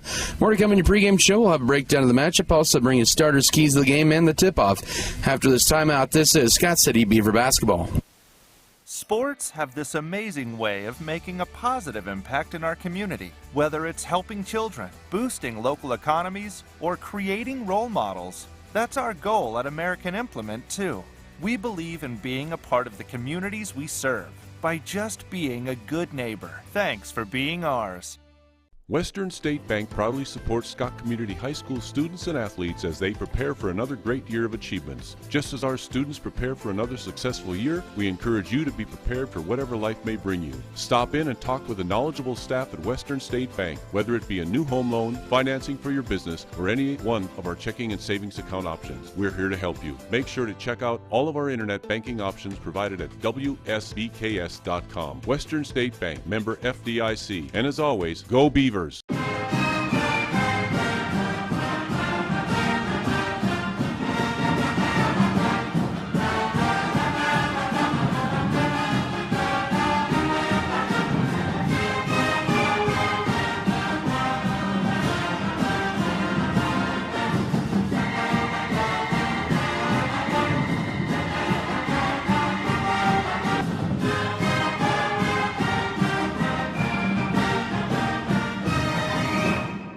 Transform your farm's future with premium hybrids, robust data, and unparalleled expertise from Axis Seed Red Barn.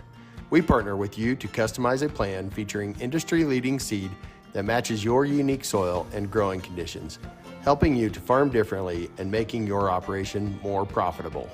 Contact us at www.redbarn.ag to gain access to premium seed proven to outperform. And go Beavers!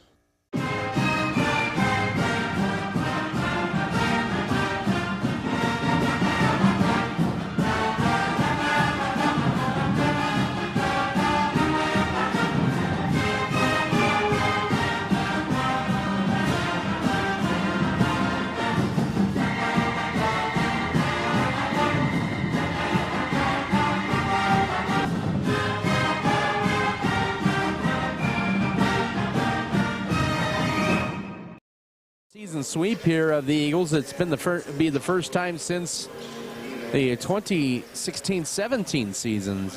It's been a few years since they've done that. They have that opportunity in front of them here tonight. But it's going to be a tough task. Colby's been playing pretty decent. They're 10-7. They saw a 2-game losing streak come to an end. They won in triple overtime on Friday night. 91-80 over the Dodge City Red Demons. Coming into the game, Colby had not scored more than 77 points. They've hit 70 points twice this year. That was against Liberty, 77-65. But Colby after that had scored 50, 37, 52, 59, 48, 44, and then 91. And that took them 12 extra minutes to pick up the victory. They outscored Dodge City 11-0 in that overtime. Guy Tubbs had 33 points. Jordan Jones had 26. And Braden Foz had 14 to lead the Eagles on Friday night. But Scott City sees Colby averaging around 54 points a game, and Scott City averaging 49. And part of that, Colby, I don't want to take anything away from him, it was inflated by that 91-point performance. But they've had a pretty decent schedule. They are 2-2 in their last 4 games, as is, well, Scott City's actually 1-3 in their last 4 games. The Beavers are 9-8 on the year, 1-3 in conference play. We're going to get to talk with Coach Amy Elker here shortly here. She will make her way around here to talk things over here, and we'll get her mic'd up here momentarily here. And let's see here. We'll get that headset here and talk with Coach Felker here. And well, Coach, just a tough night all around here for you guys. And, man, rebounding, I think, was probably the big story of the game tonight. You know, we just need to find some heart and work hard and get those rebounds. You know, offensively, we weren't going hard to the glass. Defensively, we just couldn't get somebody boxed out. And got off to a pretty decent start scoring, and it felt like did you maybe feel like in the first quarter a little bit you guys were a little hesitant to drive in on what they were presenting defensively? You know, we just, we tried to drive in and then we just get nervous. Our girls were scared. We played scared. We were tight. We just need to relax and go back to having fun and just playing the way we are capable of playing and pull together as a team. Yeah, and I know you'll look back and just a lot of high percentage shots for Colby right around the rim. You know, they were pushing us underneath the basket. we weren't pushing back and keeping them outside the block. We were just letting them.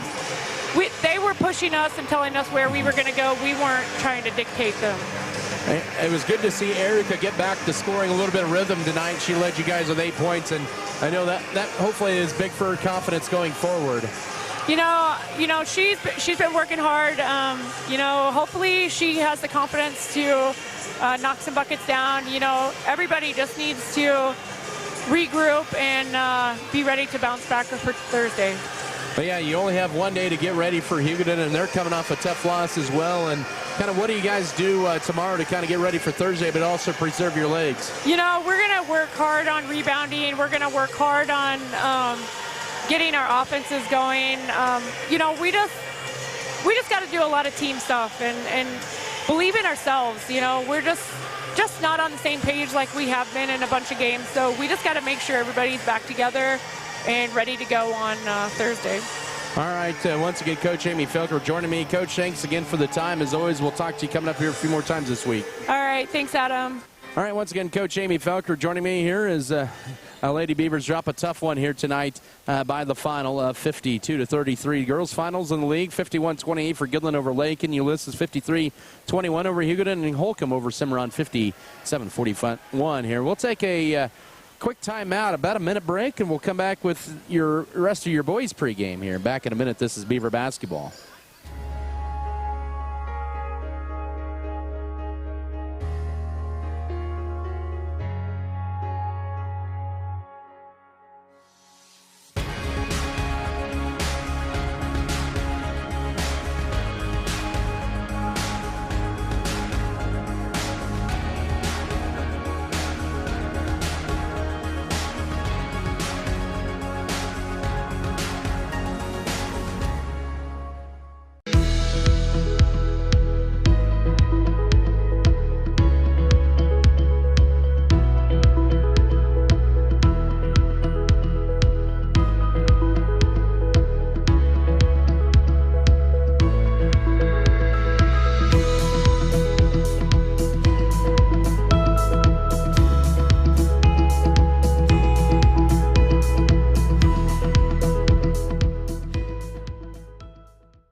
City. Mix 94.5 KSKL Scott City, powered by Wheatland Electric, committed to improving the lives of their members and the community they serve. Wheatland Electric, delivering energy for life, a Touchstone Energy cooperative.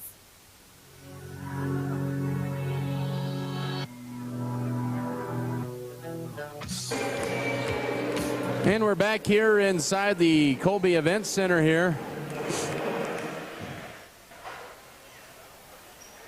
As they're moments away from the second game of our doubleheader getting started here between Scott City Beavers and the Colby Eagles. As we're about moments away from getting started here. Scott City averaging 49 points a game, and they're led this year once again by Jackson Rumford at 17.2.7 boards. Eloy Ruelas had 7 assists against Colby against Holcomb, on Friday night. That was a career high for him, and a season high, as he and Rumford have had 7 assist nights at least one time here this year. But the Beavers really got to get back to pounding it into the paint and working it inside, working the ball around, and not maybe settling for the three most of the time here. But we'll see what they do here tonight against the Colby Eagles, a team that they beat 46-29 back in December, and they went on that big second quarter run, about a 13-3, actually third quarter run. That's not going to be the case tonight. Colby, they're going to be confident shooting the ball after they scored 91 on Friday night. They scored 65 in regulation, in case you were wondering. It was 65-65 going into overtime, and then ended up being a 91-80 overtime win over the Red Demons of Dodge City here. But Beavers are led 12 each for Avery Knoll and Alex Tarango on Friday night. Knoll had his in the second half. Tarango had all of his in the first half. And then Jackson Rumford with a season-low 6 points on Friday night. That didn't help matters either. He was in foul trouble for most of the night. That did not help a lot. But it was good to see what Scott City could do even in that second quarter without Rumford on the floor with his 2 fouls. And, I thought they did a pretty good job there, and they navigated and worked the ball around. They ended up getting a lead right before half, or at half there, 22-21. Let's begin with the starting Now let's get to your starting lineups tonight, presented by Security State Bank in Scott City and Leota. Free bill pay and online banking, safe, secure, and easy to use. Member FDIC. For the Beavers, coached by Brian Gentry here in his 7th season, assisted by Joey Meyer, Drew Kites. It'll be Sage Steckline, the 6'6 senior, at 8.2 points and 4.6 rebounds a game. Also, Eloy Ruella, a 5'10 junior, averaging at around 6.6 points and 3.2 boards a game. Avery Knoll, he'll get the start tonight. The 6'3 senior, his 6th start of the year, 5.6 points and nearly 5 boards a game. Alex Tarango, the 5'10 junior, at 8.6 points and 2.4 boards. And Jackson Rumford, 6'5 junior, averaging 17 points and 7 boards a game. Once again for Scott City, Eloy Ruella, Sage Steckline, Avery Knoll, Alex Tarango, and Jackson Rumford. For the Colby Eagles, Tom Stevens, the old veteran there. First season as the boys' head coach. He's been the girls' head coach for about 3 seasons earlier, and then he has also been the JUCO college coach here at Colby, also the Stockton boys' coach in recent tenure. He is assisted by Reed Stevens, the son, and Devin Selby. It'll be Braden Foss, the 5'11 junior, averaging 6.4 points a game. Casey Carroll, the 6'1 junior, at 3.4 points a game. Guy Tubbs averages 18 points a game. He's a 6'3 junior. Jordan Jones, a 6-foot sophomore, at 18 points a contest. And Grant Stevens, a 6'2 junior, at 4 points a game. Braden Foss, Casey Carroll, Guy Tubbs, Jordan Jones, and Grant Stevens, your starting 5 for the Colby Eagles. Keys of the game presented by State Farm agent Michael Trout. We go with the proven winner. When it comes to insurance, they score big with their policy holders. Keys tonight for Scott City. I think the big key has to be working it back inside. And second key for Scott City, I think, just continue to move the ball and pressure defense up top. Scott City in the road, Columbia blue tops with the white numbers and letters and the navy blue trim. Colby in their home white uniforms, the black numbers and letters and the orange trim. The officials, you have Colby Johnson, Caden Johnson, the cousins, and Kyle Leroy. As it'll be Caden Johnson tipping it, or throwing it up. Tip is controlled by Scott City, and we're underway as the Beavers will move from right to left here in half number 1. Beavers won here 2 years ago. They led by 11 early in the ball game last year before losing by 11 here in this building. Tarango right side. Here's Eloy Ruelas with it. Now into Steckline. Right corner to Jackson Rumford. Open for a corner 3. Yes! He rattles it home. He has his 15th 3 of the year. 3-0. Scott City leads. 7:35 to go first quarter. I think another key for the Beavers tonight is going to have to be energy. Oh, that's going to be a travel forced by Eloy Ruelas. And that'll be on Braden Foss, an early Colby turnover. And Scott City with a 3-0 lead in the ball. We're 31 seconds into the game. As it'll be Tarango to Ruelas. He'll take it across. Colby in a man-to-man. Right corner to Ruelas. He had a big 18-point performance, a career high last time out. And Scott City will lose it out of bounds, their first turnover.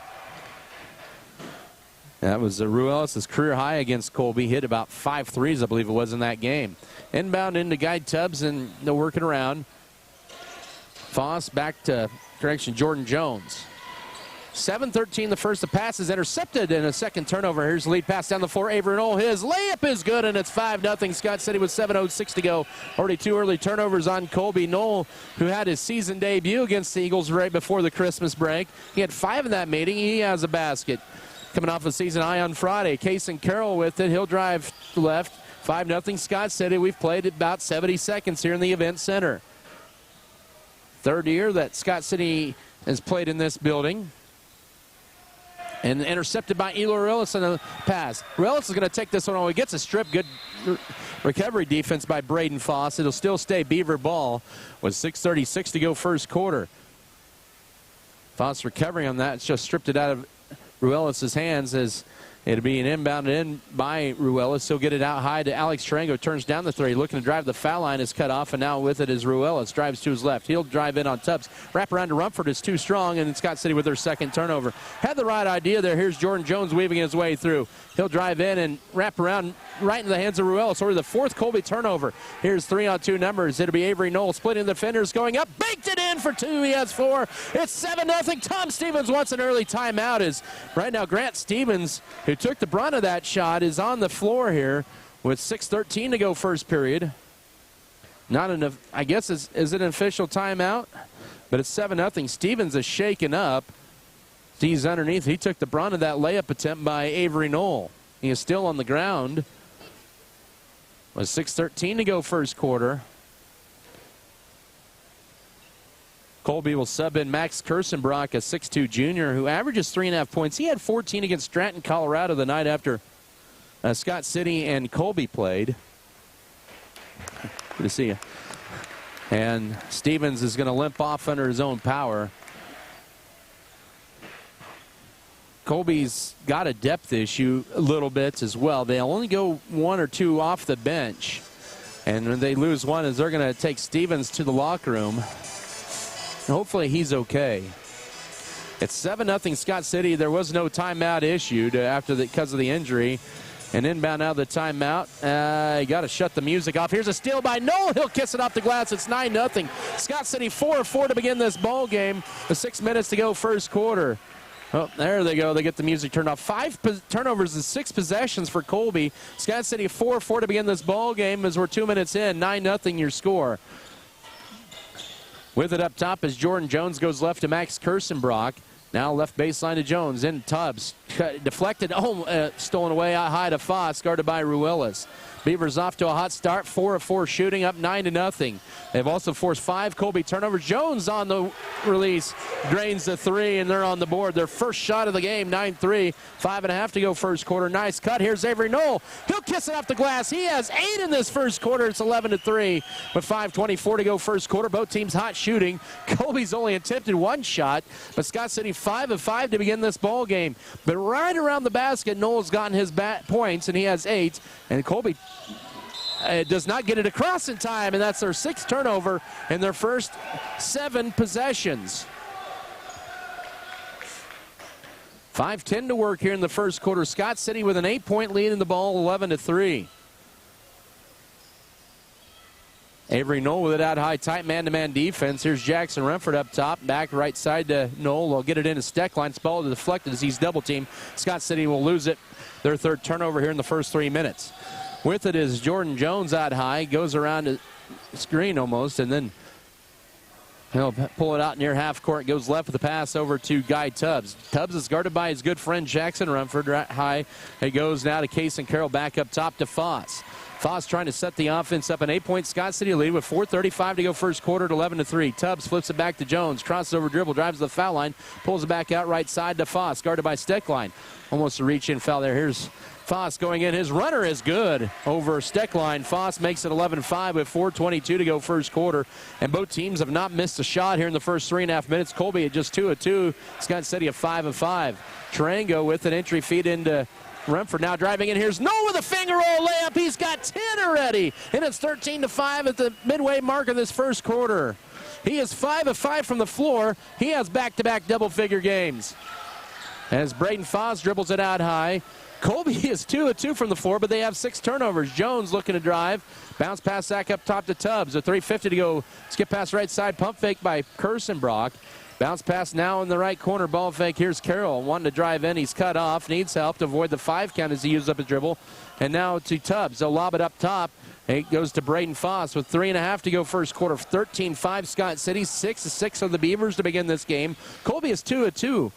Both teams combined for 9 turnovers, 6 of those by Colby. Jones entry feed, a great position on Tubbs. He'll miss it. He'll be blocked. And the rebound goes to Scott City. Here they come in transition. Rumford, nice flip. It's Knoll with the reverse layup. Oh, it spins off. He used a little too much English, maybe a little Irish on that one. The rebound to Colby. With 3:11 to go first quarter. Right side, here's Kirstenbrock. Up top now to Guy Tubbs. He'll drive in. Right corner, Jones turns down the 3. Got Steckline to pump fake, and his runner no. And the rebound backside, Alex Tarango for Scott City. The Beavers up by 8 with the ball. Ruelas in transition, Steckline. Now backside underneath, there's no pump fake. He'll go up, he'll miss it, but he's fouled. And that's the first foul of the ball game with 2:49 to go here in the first quarter of play. The foul will be charged to Case and Carroll. It's Knoll to the line. He has 10 of Scott City's 13 points. Scott City's run the floor well to begin this ball game. 6 of 7 to begin in their first trip to the line. Knoll 42% on the air. Oh, he left that one short. As Brooks Bailey will enter for the first time, the 5'10 junior, he'll replace Alex Tarango. 13-5 Scott City edge. And at the line here. Beavers just were 3 of 9 on Friday night. And goes 1 out of 2 to make it 14-5. He has 11 points here. 2:49 to go in this first quarter. He just already won off his season high. He had 12 in the second half against Holcomb. Now Colby beat Scott City down. A nice reverse layup for Guy Tubbs. He's on the board. 14-7 with 2:38 to go first quarter. And that time, Tubbs was left wide open underneath, and he reversed it for his first basket. 14-7 your score. 2:28 to go first quarter. Brooks Bailey will launch a three. He'll bury a three out high. His fourth three of the year. It's a 10-point Beaver lead with 2:20 to go first quarter at 17-7. Scott City applying a 1-2-1-1 kind of three-quarters court press. Tubbs with it up top now to Carroll. Carroll the dribble. Final 2 minutes of this first quarter. A 10-point Beaver lead. Scott City starting out 2 of 2 on threes and 5 of 6 on 2-point baskets. 7 of 8 to begin this ball game. 6 minutes into this game, and now Kirstenbrock will try a three at short, but he follows up his own rebound, leaves it short, but right underneath the rebound it is Kason Carroll. And then he'll lose it out of bounds. That's Colby's 7th turnover. And it's going to be Coy Vance to replace Sage Steckline. The 5'11 senior in there, Vance. He did not score in the last minute between these two teams. Scott City trying to add to their 10-point lead late first, minute 40 to go. Relis brings in the front court to Jackson Rumford, and now to Avery Knoll, who has 11 of Scott City's 17. Knoll's going to drive in. Nice dish. Tried to get it backside, and it went off of Rumford's foot, and turnover number 4 on Scott City. Good idea that time by Knoll, the wraparound, and couldn't convert on the didn't get an opportunity to convert. Final 90 seconds of this first quarter. 10-point Scott City lead. Tubbs with in the front court right side. Goes out high to Braden Foss. He'll be guarded by Brooks Bailey. 17-7 Scott City lead. Colby with the ball. Here's Jones driving right side. Goes around, pulls up right baseline jumper. He has 5. 17-9. He had 16 against Scott City. 16 or 29 in the first meeting. 1:10 to go first quarter. And Scott City's lead back down to single digits. Rumford goes left to Brooks Bailey. He'll drive in. Now Coy Vance left baseline. He'll drive it. Wrap around backside to Rumford.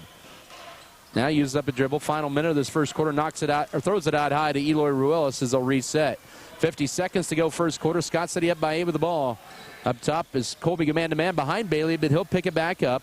Back it goes to Ruelas. Dribbles between the legs. Pump fakes on the three up top to Avery Knoll. Knoll with it. 40 seconds into Rumford. Catches it. Backs his way in on Tubbs. Goes to his left. Now pivots, goes to his right. Pivots, hook shot, bank shot. Yes, he has 5. 19-9 for the Beavers with 30 seconds to go first quarter. Scott City continues their white-hot shooting in this first period. They've only missed 1 from the floor here in this first quarter. Colby has missed 3. Beavers have been out-rebounded 3-2 as Colby's going to go for the final shot here with 13 seconds to go. Up top right, Jordan Jones with it. 19-9 Scott City lead. Jones bounces behind him to Guy Tubbs. Back underneath Jones, who hangs, shoots, and he has 7. 19-11 with 2 seconds, 1 second. Eloy Ruelas' half-court heave. It's got a chance, and it's just off the rim. And that closes out the first quarter. 19-11 for Scott City over Colby after 1. Back in a minute for the second period of play. This is Beaver basketball.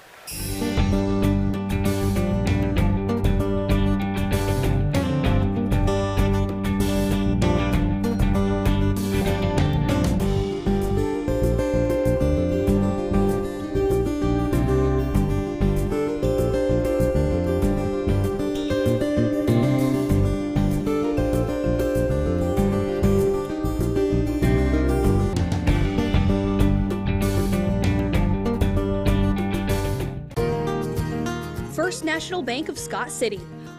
One of the few places left that you could call today and speak with a person and be greeted at the door with a friendly face. Come see us at First National Bank, where you will feel at home.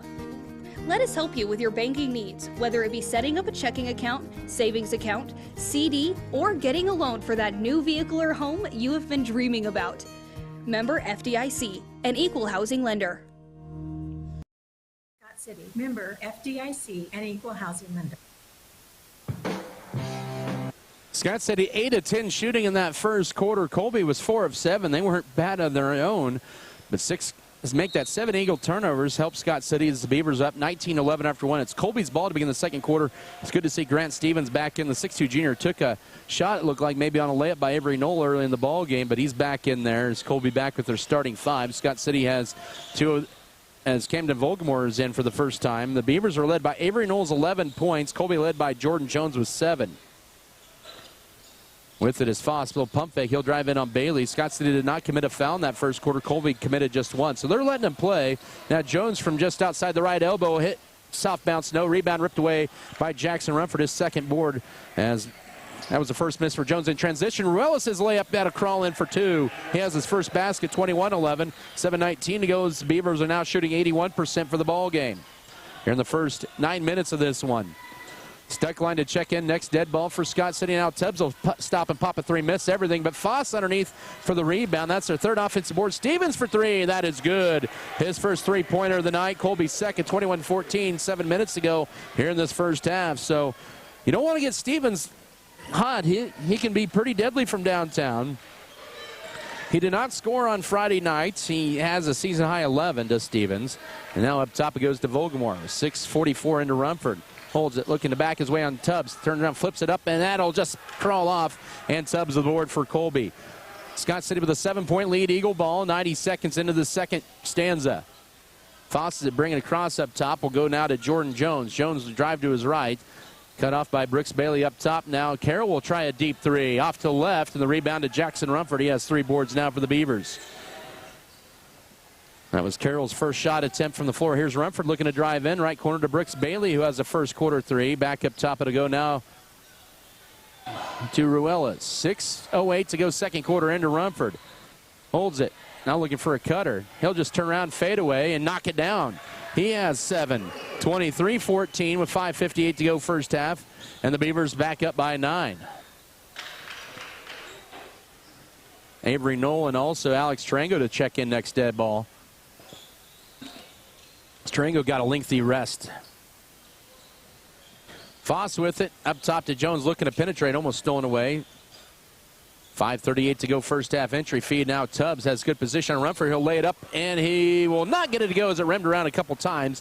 And Jackson Rumford commits the foul as first. That's Scott City's first foul. In fact, both teams with only one foul in this first half. 5:34 to go here second quarter. 2 free throws coming up for Guy Tubbs, who has 2 points tonight. Coming off a 33-point performance on Friday against Dodge City in the triple overtime, and that one clanks off. Colby's not been a strong free throw shooting team this year. Sage Steckline, Avery Nolan, Alex Trango in. Exiting will be Coy Vance, Brooks Bailey, and Camden Volgamore. Colby, as I mentioned, barely subs. They'll go 1 and maybe 2. Depends on foul trouble as Tubbs hits 1 out of 2. That's their first trip to the line. It's 23-15 with 5.5 to go first half. Ruelas to bring it across. Uses up the dribble up top to Sage Steckline. Tight man-to-man defense by the Eagles of Colby. They'll skip it over right side. Here's Ruelas. We'll have it up top guarded by Jones. Ruelas will now drive in. He'll take a rack. Nice flip to Rumford, but that one's tipped, and that should be last touch, but it is by Scott City, and that'll be turnover number 5. So 5th Scott City turnover gives Colby the ball back down 8. Here with 5:11 to go first half. The teams have kind of settled in a little bit here. 23-15, Scott City lead. They led by as many as 10 in this ball game. Led by 8 after 1 and now up by 8. But Colby with a chance to dip into that deficit. And Jones out high, too strong on the 3. Rumford with great position, and he collects the board for Scott City. Under 5 to go first half. Steckline looks for a cutter, and that's going to be Eloy Ruelas, who puts it off the glass. 25-15. Brian Gentry wants a 30-second timeout with 4:45 to go here in the second quarter. And Scott City once again back up at 10 at 25-15. Basketball presented by Lone Tree Farms and Livestock, McCarty Family Farms, Metzger Appraisals and Metzger Family Farms, Midwest Mixer, Miller Veterinary Clinic, Northern Supply, New Life Market, Plain Jan's, Platinum H Insurance, Pokey Feeders. Also Precision Ag and Seed, Our Brothers Auto Body Mechanic. Richards Financial Services, Roden Beacon Green Agency, Scott City Eye Center, Scott City Pharmacy Giftologist, and Sky Community Foundation. Also want to thank J&R Car and Truck Center for providing transportation here to Colby. You can view their new and pre-owned inventory in their lot at J&R Car and Truck Center, West 5th Street, Scott City, also in Oakley, and online at jrcarandtruck.com. 25-15, Scott City with the lead. Colby's ball out of the 32nd Beaver timeout. Scott City with Sage Steckline, Jackson Rumford, Eloy Ruelas, Alex Tarango, and Avery Knoll. Colby to counter with Grant Stevens, also Jordan Jones, Kason Carroll, Braden Foss, and Guy Tubbs. 4.5 to go first half. Skip it over now with it is Foss. Scott City in a 2-3 zone in the left corner. Case and Carroll pump fakes on the 3. And now uses up a dribble as he finds Jones. He'll drive in. He'll float one down the middle, and he'll go to the foul line as he was hacked. 2 free throws coming up here with 4:22 to go second quarter. The foul be charged to Avery Knoll his first. Colby 1 out of 2 at the line. Jones had Colby's first 7 points in the ball game. Or 7 of their first 9, excuse me. The free throw here is rimming in and out. 25-15 your score. Avery Knoll leading Scott City with 11 points. Rumford with 7. 7 for Jordan Jones. He has 7 of their 15. Second free throw is good. He hits 1 out of 2. Colby 2 of 4 at the line, and now it's 25-16. 4:22 to go first half. Scott City with 2 fouls this quarter. Colby yet to commit a foul. The Beavers are in the front court. Man-to-man defense applied by Colby Ruelas in just Steckline underneath. Goes up. Tough angle, no. The rebound right there is Knoll. He flips it up. He's got a season high and ties a career high. Or he's 4 off a career high. 27-16 midway point of this second quarter is Knoll with his 13th point of the first half off the Steckline miss. Scott City now with their largest lead, 11.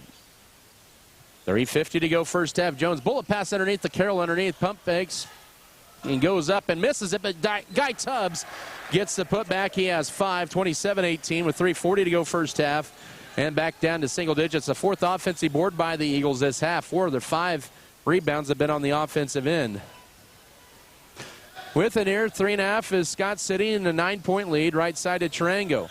Trying to lob it in. Now he throws a little too far, and it's going to be turnover number 6 on Scott City. Colby yet to turn the ball over in the second quarter. 3:18 to go right side. Stevens with it. Back up top. Here's Foss. Yet to score. Colby with the ball down 9, 27-18. Stevens entry feed into Tubbs, and that'll be a reach and foul on Avery Knoll. That's his second. All of Scott City's fouls come in the second quarter. And Brooks Bailey will have to enter in for him. So 13 points and 2 fouls now for Knoll. He has a season high, eclipsing his 12-point first half against Holcomb on Friday night. So he has 25 points in the last 4 quarters. And wide open is Jones in the corner, and he drains the 3. He has 11, and it's a 7-point game, 27-20 with 3 minutes to go first half. And, boy, Scott City did not account for Jones. You don't want to leave him wide open. He has 2 of Colby's 3 triples into Rumford left block. Power dribble, pump fakes, goes up and scores it. He has 9. It's 29-20 with 2:48 to go first half. Rumford with 9. So Knoll and Rumford had combined for 22 of the 29 Scott City first half points. 2:40 to go second quarter. With it is Foss up top. He'll drive around now. Bailey. He'll drive in, pull up jumper. No. Rebound right there's Jones to crash the board. Hangs, shoots, and scores it.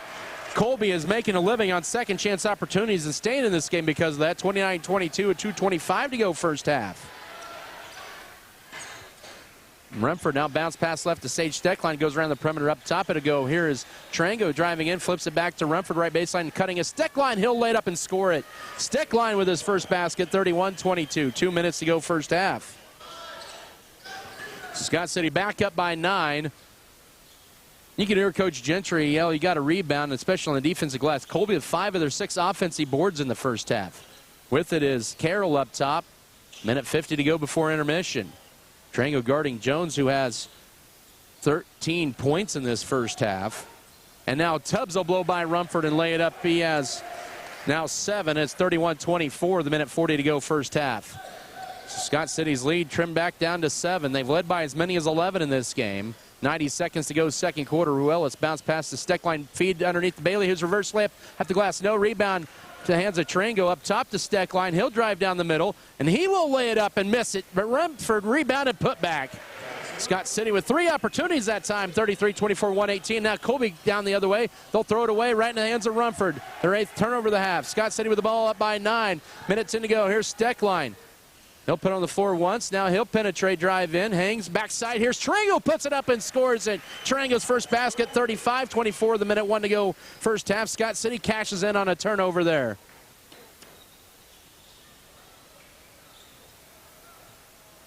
So Scott City back up top by 11. Rumford with 11 points and 5 boards in this first half.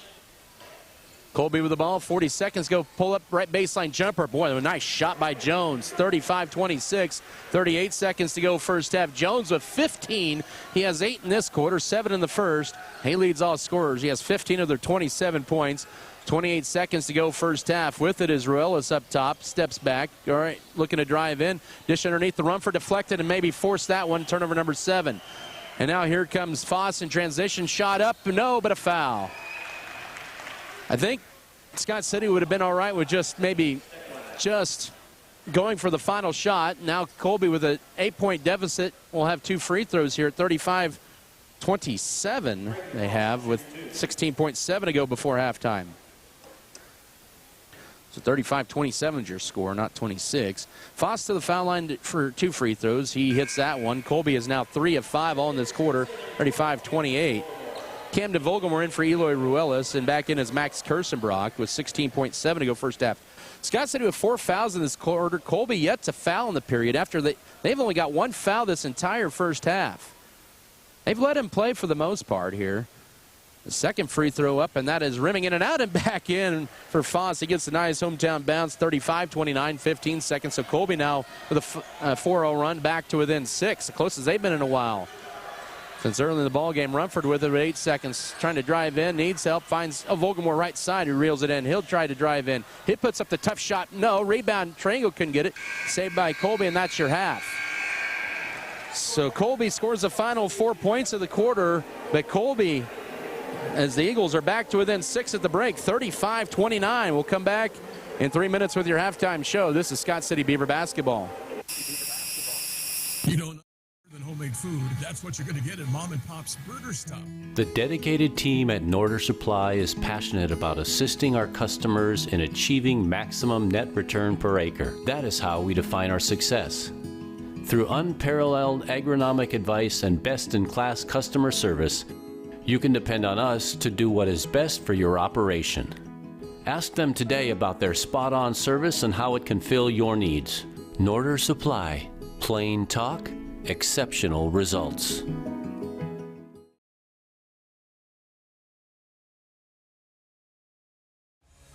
BBN is brought to you by HRC Feed Yards, J&R, Next Tech Wireless, Red Barn Enterprises, S&T Communications, Scott County Hospital, Scott Co-op, Security State Bank, Turner Sheet Metal,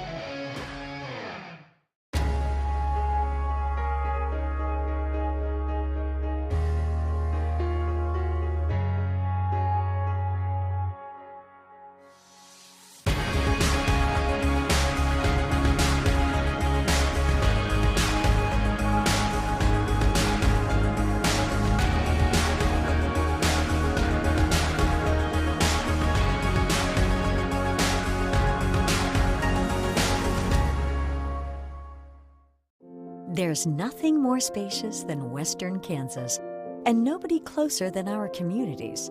We are determined to keep our communities connected to schools, kids to teachers and parents.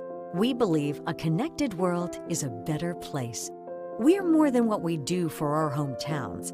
It's what we do with our hometowns. S&T is proud to be your family, your friends, your neighbor.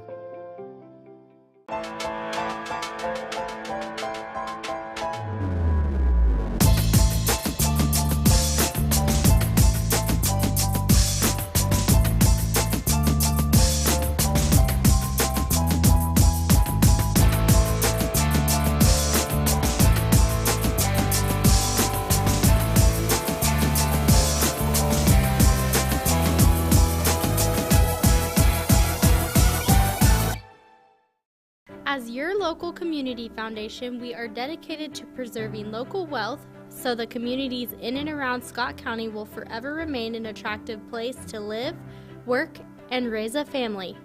We respond to the needs of our community through grant making, scholarships, and other special projects.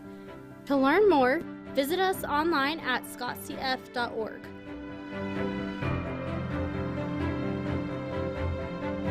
experience in the crop protection business, the dedicated team in Northern Supply is passionate about assisting you in achieving maximum net return per acre by delivering unparalleled agronomic advice and best in customer service. That's how they define success. To serve you better, they have an aerial application service and do it all for a very competitive rate. Call them today at 620-872-3058. Northern Supply, plain talk, exceptional results. When you want plain talk with exceptional results, count on Northern Supply to serve you. With over 40 years of experience in the crop protection business, the dedicated team in Northern Supply is passionate about assisting you in achieving maximum net return per acre by delivering. That's how they define success. To serve you better, they have an aerial application service and do it all for a very competitive rate. Call them today at 620-872-3058. Northern Supply, plain talk, exceptional results. It's time for the Precision Ag and Seed Halftime Show. Precision Ag and Seed is a proud supporter of all Scott City activities. Back here at halftime, it is 35-29 for the Scott City Beavers over the Colby Eagles. Both teams shooting north of 50% in that first half. Our halftime show once again presented by Precision Ag and Seed. I'm Adam Kadavy. Scott City raced out to a 9-0 lead in the first 2 minutes of the ball game, and it was 9-3 and then 11-3, and Scott City's led by as many as 11 in this first half at 27-16. About midway through the second quarter, Colby made a little late run and scored the last 4 points of the first half, and they pulled to within 6 at half, 35-29. For this first half scoring here, first for Scott City, Avery Knoll, who had 13 points. He had 11 of those in the first quarter. Him and Jackson Rumford were the hot hands in that first quarter. Scott City went 8 of 10 in the opening 8 minutes. We'll get to some of those stats a little bit later on, but they were 13 for Avery Knoll, 11 for Jackson Rumford, 4 for Eloy Ruelas, 3 for Brooks Bailey on a first quarter 3, 2 each for Alex Tarango, Sage Steckline in the first half. Beavers had 7 turnovers. They had 5 steals, and they had 8 total rebounds. He did out-rebound Colby 8-6, but Colby's rebounds, a lot of those came on the defensive glass. 5 offensive boards. And that's part of the reason why they're within 6 here. They've scored at least probably 7 or 8 points on second chance opportunities in this first half. Colby was led by the 6-foot sophomore Jordan Jones. He has 15. 7 for Guy Tubbs, 4 for Braden Foss, 3 for Grant Stevens. And that's your first half scoring for Colby. The Eagles, the first half, just 1 foul. That was in the first quarter. They had 8 turnovers, 4 steals, 1 defensive rebound, 5 offensive boards for a total of 6 first half rebounds. Let's take a 2-minute break. 35-29, Scott City leading Colby at the break. We'll come back in 2 minutes for the rest of your first half stats, get you set up for the second half of play. This is Scott City Beaver basketball. BBN is brought to you by American Implement, All-in-One Wash, B&H Paving, Fairley Company, Faroe Heating and Cooling, First National Bank, Great Western Tire, Harris Chiropractic,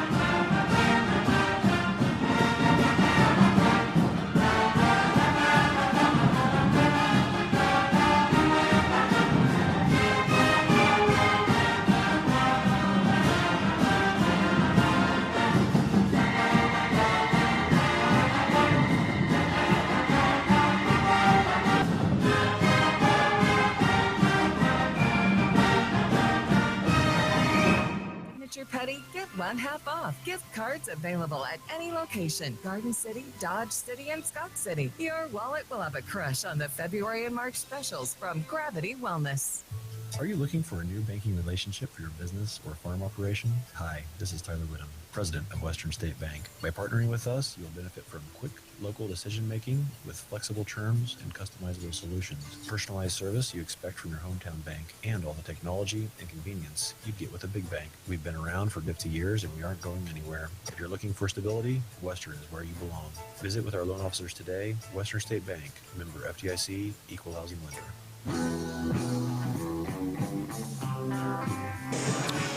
First half here, winding down 35-29 Scott City as the Beavers shot 76, or let's see here, how about 16 of 21 in this first half. That is 76%. That's correct, 76%. They were 14 of 18 on two-point baskets, 2 of 3 on three-pointers, and just 1 out of 2 from the foul line. Colby was pretty good as well. They were 56% in that first half at 10 of 18, 3 of 7 on threes, 7 of 11 on two-point field goals, and 4 of 6 from the line. Scott City with the only player with foul trouble, and Avery Knoll with 2 fouls. Beavers will have 2 more games of the regular season. Both of those are going to be at home starting on Thursday night. They'll host the Hugoton Eagles, who are playing Ulysses tonight. And they will host Goodland next Tuesday. Goodland playing in Lakin in their throwback night in the high school gym. Try to get an update for you on that game. 46-23, Goodland leading Lakin at the break on the boys' side. So, boy, Goodland is right now probably one of the hottest teams in Class 3A. They played to a 7-point game in December, did those teams, Goodland and Lakin, but the Cowboys with a huge lead. Holcomb and Cimarron playing as well tonight. Second half underway. It'll be Alex Tarango, Eloy Ruel, Sage Steckline, Avery Knoll, and Jackson Rumford Colby with Guy Tubbs, also Jordan Jones, Braden Foss, Grant Stevens, and Kason Carroll. They've stayed with that lineup pretty much the entire night, other than an injury in the first quarter for Stevens, who came back. Rumford pump fakes on the 3. Scott City up by 6 early third quarter. Trying to sweep the season series. Colby had 29 points in that first meeting against Scott City. They have 29 in the first half. Ruelas from the foul line. They might have been partially blocked. Nope, they say no. And then out of bounds and no foul call either, and it'll belong to Colby. Colby's only been called for 1 foul tonight. And the Eagles, who are once down 11, can get this down even closer here early third quarter. Scott City applied some pressure. Beavers played really good defense in that game. Use up the dribble to Foss, and now he has it up top. Colby was a state tournament team a year ago, lost to the eventual state champion Heston. They were 20-4 was Colby. It's the first minute of the second half. With it is Guy Tubbs. And now Carroll up top. They work it around to Braden Foss. Foss back to Stevens. He'll launch a 3, and it's good. It's a 3-point game, 35-32. He has only attempted 2 shots, and he's hit them both. And Colby back to within 3. 6:45 to go third quarter. He's got 6 points, and Colby now with 4 threes in this game, and is pulled to within 3. Into Rumford. Catches it. Spin move. Oh, he tried to dish a Knoll, who saves in a play to Steckline up top to Ruelas for an answer-back triple. It'll get in there. He has his 7th point in his 22nd 3, 38-32 with 6:28 to go in the third quarter. Scott City now 3 of 4 on threes. That was their first 3-point attempt since the first quarter. Now to Tubbs. Knocked out by Nolan, saved into play, and Colby with their 9th turnover of the night. First a couple minutes of the second half, Rumford up top goes to Avery Knoll into Tarango. He'll try to drive right side. It's cut off back to Knoll. Turns down the 3. He'll drive in. Dish underneath, trying to get it to Tarango, and it'll be thrown away. And Scott City with turnover number 8. Had the right idea that time, but a little miscommunication that time. With 6:04 here in the third. Beavers are up by 6, 38-32. Colby's been able to get it down to 3. That was moments ago, but Beavers had an answer back 3. Now to Stevens, who'll try to track it down and lose it out of bounds. That's turnover number 10 on Scott City, or on Colby. Back to Scott City here with 5:58 in the third. A 6-point Scott City lead, 38-32. Ruelas will bring it across left to right here. Up top here, Sage Steckline. Steckline with it. Trying to get in and Rumford, and that's going to be a whistle and a foul on Colby. That'll be charged to Kason Carroll. And that's his 2nd foul. He has all of the Colby fouls in the ball game. But it's 5:48 to go third quarter, and that's just 2 of them. Ruelas inbounded in to Rumford up top to Knoll. Knoll now to Alex Tarango. He'll try a three. He'll be no good. And rebound to Guy Tubbs for Colby. Had a good look, did Tarango. He's got 2 points tonight. Now driving in, here's Jones. His layup is good. He has 17. 38-34 with 5.5 to go third quarter. And Colby's deficit now at 4 to Scott City. Right side, it goes to Alex Tarango. Up top, Rumford, he'll try a three. That one rimming in and out. Rebound, Knoll couldn't get it. He'll be the last to touch it. It'll belong to Scott City. All of a sudden, Colby can get back in this game a little bit more. The closest they've been has been 3, but it's right now at 4 here with 5:20 in this third quarter. Bounce pass with it now. Here's Jordan Jones. He'll take it across the half-court stripe. Goes to the left. Grant Stevens, he'll try another three. That's off, but rebound backside to Foss. And underneath it's Foss. He is fouled, they'll say, by Avery Knoll, and that'll be 2 free throws for Foss. And Knoll now with 3 fouls with 5:06 to go third quarter. And Foss, who is 2 of 2 at the line. Colby is 4 of 6. Scott City just 1 out of 2 tonight. 5:06 here in the third. It's 38-34. Foss is free throw good. He is 3 of 3 at the line, and then back to a 3-point game. Feels like Scott City has worked so hard to keep the lead here, but Colby has just found ways to come back into it here. And Knoll has to exit with 3 fouls and 13 points. In is Brooks Bailey. And it's now a 2-point game. Foss is 4 of 4 at the line. He has 6 points. It's a 2-point game. They're on a 7-3 run here in the first 3 minutes of this second half, 38-36. Ruelas goes right side up top to Alex Tarango around his screen. He'll look to penetrate. Jump stops. Oh, that's a travel, and that'll be Scott City's 9th turnover.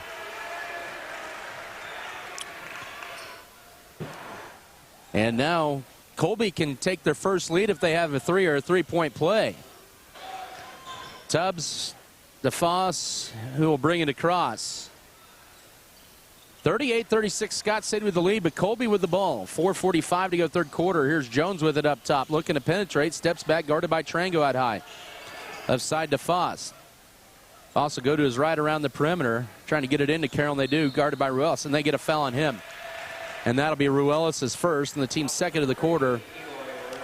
Brian Gentry thinking about burning a timeout here, but doesn't yet. 4:34 to go, and tough break there for Scott City as Jones trying to inbound it into Tubbs. That's denied. Now gets it to Carroll, to Jones in the right corner. He wants to pull the trigger on the 3, but can't. 4:28 to go third quarter. Been a fast-moving game for the most part. 38-36, Scott City lead, but Colby with the ball. Right baseline, he goes to Braden Foss. And now Carroll will drive in. His layup is no good. He gets his own rebound, though. And Colby with another crack at it. No, on the layup that time by Tubbs. And the backside board to Brooks Bailey, so Scott City hangs on to a 2-point lead. And now with it is Ruelas. Goes to Tarango left side with 4 minutes to go third quarter. Entry feed to Rumford, and there's a foul on Guy Tubbs. That's his first. Team's second of the quarter. With exactly 4 minutes to go third quarter as Kyle Leroy makes the call. Vogelmore will re-enter the Scott City lineup. He'll replace Sage Steckline. 4 minutes exactly to go here in the third. 38-36, Scott City hanging on to a 2-point lead with the ball. Inbound in to Bailey up top, now to Alex Tarango. Holds it back to Bailey left side. He'll drive the left baseline, drives in, big shot, good. Brooks Bailey with 5 and a nice strong move, 40-36 with 3:49 to go third quarter, and a nice driving basket that time for his 5th point. Just one off the career high for the junior. And now Foss with it out high. 3:38 to go in the third quarter. Beavers up by 4. Colby with the ball, 40-36. Case and Carroll up top. He's up a dribble, finds Jordan Jones in that half-court circle. And now he'll go left, and they'll go to his right. Driving in on Tarango. He splits the defenders and lays it up. No, the rebound. Well, they're going to say Tarango stepped on the baseline after the rebound. And it'll still stay Colby Eagle basketball. And that was right in front of the official and an easy call. At 3:24 here in the third. 40-36, Scott City up by 4. Colby to inbound it with Tubbs in the corner for 3. No. Rebound tipped around into the hands of Tarango. Down the 4, trying to get a Jackson Rumford. It's going to be last touched by Colby, and that was touched by Tubbs. It'll belong to Scott City still here with 3:14 here in the third stanza. 40-36, Colby up by, or Scott City, correction, up by 4. And they may be sending Jones out of the lineup, maybe blood on his lip. And Max Kirstenbrock will re-enter the ball game. So Kirstenbrock, a 6'2 junior, enters the ball game. Colby has been mainly a six-man rotation. Bounce pass, and the run for and off his hands and out of bounds. That was deflected the entire way by Guy Tubbs. And Scott City now with 10 turnovers, and Colby with the ball down 4. With 3:13 to go here in the third period. See if the Beavers can lock in here on defense here again. Tubbs with it up top. He'll lob it in to Stevens underneath. Mismatch with Ruelas, and he bank it off the glass. 40-38 with 3 minutes to go, third quarter. Stevens now with 8 points tonight. Ruelas with it out high. Now into Rumford at the left elbow. Holds it. He'll look to drive in. Pivots up top to Bailey. He'll drive right. Now go left. The left elbow. Back up top to Ruelas. Now right wing to Volgamore. He'll high-low it into Rumford. He'll catch it. He'll go up, miss it. Through a lot of contact, and the rebound to Colby. My goodness. I don't know what you can do there. Rumford trying to draw the shot or the foul. They let it play through. Colby with the ball down 2 with 2:25 to go third quarter at 40-38. And a timeout for Coach Tom Stevens. It's a full. We'll take it as well. 2:23 here in your third quarter. It's Scott City hanging on to a 2-point lead, 40-38. Back in a minute. This is Scott City basketball. Deckmart Furniture and Appliance in Scott City continues adding new items. They added new small appliances from GE. They now have... Scott City Eye Center has been a leading provider of optometry services and vision care products in the Scott City community since 1999. Our experienced eye doctors offer comprehensive vision examinations that our Scott City Optometry office specializes in the diagnosis and treatment of a wide array of eye diseases, conditions, and problems. We use advanced diagnostic technology, and we are committed to improving the quality of life. Give yourself the gift of clear vision by scheduling an appointment with Dr. Joshua Gooden, OD, today.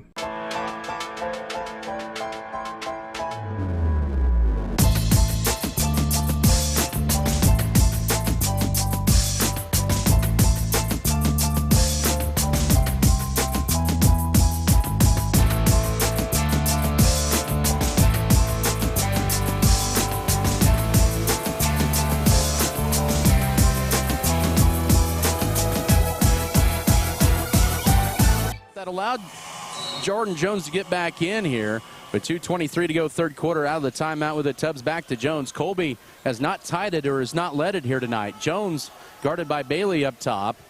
As we're down to 2:15 to go in this third quarter. Scott City's only scored 5 third quarter points here. Colby has scored 9, and here's a 3 for the lead, and it's good. Braden Foss with 9, and Colby has a 41-40 lead here with 2:02 to go in the third quarter. Our first lead change of the night.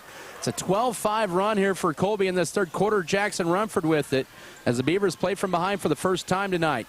Up top to Ruelas. Beavers don't have that fire that they had at the beginning of the ball game. And now Steckline ball fake. He'll drive in, pump fake, and will kiss it off the glass. And he has his 4th point, 42-41 with 1:41 to go here in this third quarter. Scott City back up by 1. 42-41, Beaver lead at 1. Colby, though, with the ball. Here's Kirstenbrock, right baseline to Carroll. He'll try a 3. Good. Oh, in and out. Rebound tipped around and into the hands of Sage Steckline for Scott City. So the Beavers up and a whistle and a foul. That'll be the third foul on Colby this third quarter, and that'll be on Braden Foss, his first. Is in for the first time. Corbin Curry will give Guy Tubbs a rest. Curry, a 6'3 sophomore, in for the first time. Scott City up by 1 with the ball. Minute 20 to go third quarter at 42-41. Here's Steckline with it up top. Good position by Rumford, but a late pass, and it's a turnover, number 11. Scott City with 5 turnovers in this third quarter. And now Colby looking to go back up by 1 with 1:08 as Colby immediately collapsed on Rumford as they try to feed it in. Here's Jones driving underneath in his reverse layup. Oh, he left it short, and Rumford with the board for Scott City. Scott City dodges the bullet there. With it is Jackson Rumford. 55 seconds to work third quarter. Ruelas will launch a 3. Yes! He's got 2 threes and 10. 3 Beavers in double figures, 45-41 with 45 seconds to go third period as Scott City has scored the last 5 after they trailed for the first time. Colby will pull it out with 38 seconds to go third quarter. With it is Jones, and now to Carroll. Carroll holds it as he'll put it on the floor, guarded by Steckline. 28 seconds to go third period. The Eagles may go for the final shot. They're down by 4. They do have the possession arrow in their favor. Scott City does have a few fouls to give. 20 seconds to work third quarter. No, Carroll lost his dribble, now needs help. He will find, though, Corbin Curry. Goes to Jones, now to Braden Foss with 10 seconds to work third period. 45-41, Scott City with the lead. Colby the ball with 7, with 6, with 5. Now Foss with it with 4. Drives to his left, steps back, and then Kirstenbrock for a 3, and it is good. Oh, he hit it. And Kirstenbrock pulls Colby to within 1 going in the fourth quarter at 45-44. We'll come back in a minute for the final period of play. This is Beaver basketball. When it comes to insurance, you don't want anyone setting you up with a policy that just sounds good. They said this place was too isolated to call home. They said it was too remote to build a community. And then one day, a farmer strung a copper wire from one fence post to another and changed everything. We didn't build the communities of Southwest Kansas. No, we just brought them together.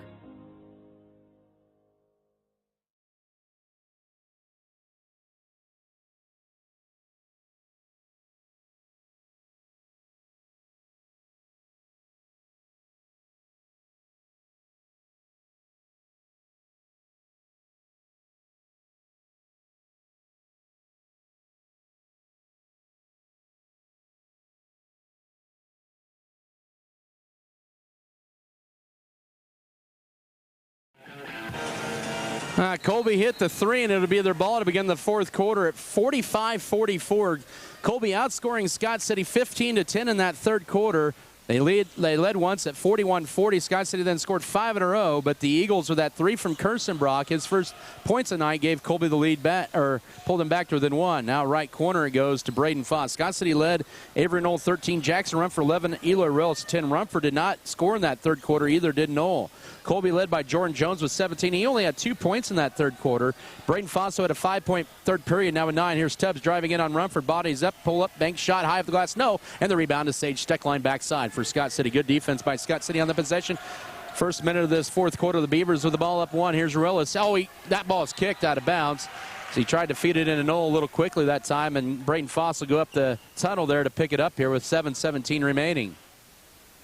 45-44. Scott City with the ball up by 1. They've led by as many as 11 in this game. But this third quarter, Colby, it was 35-29 at the break.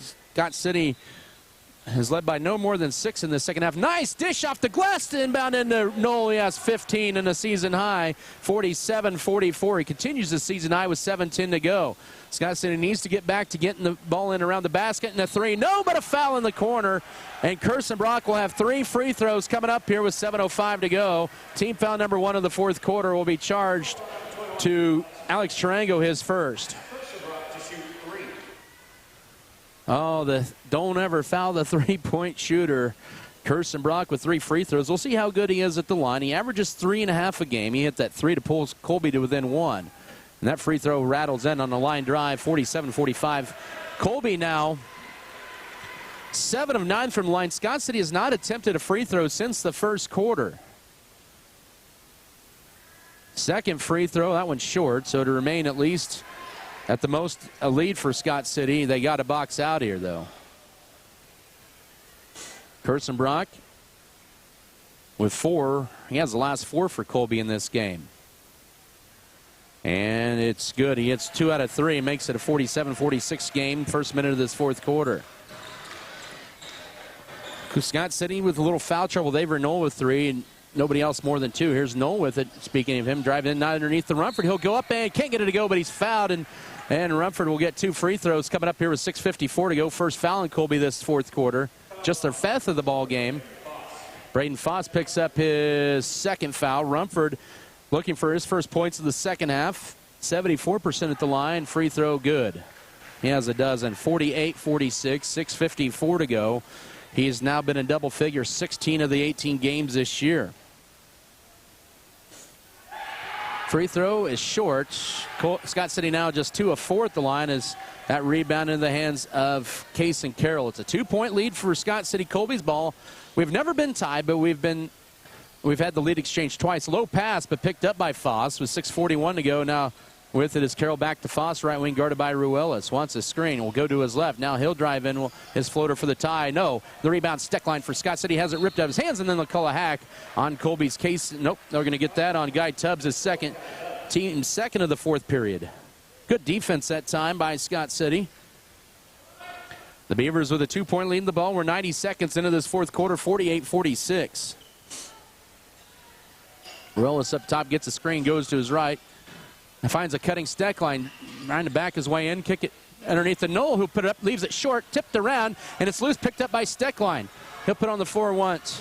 And now backdoor cut. Here's Knoll, his layup blocked. Rebound loose and picked up by Colby. Oh, missed opportunities that time. Here's Tubbs on the run, or now with it is Carroll with 6:05 to go.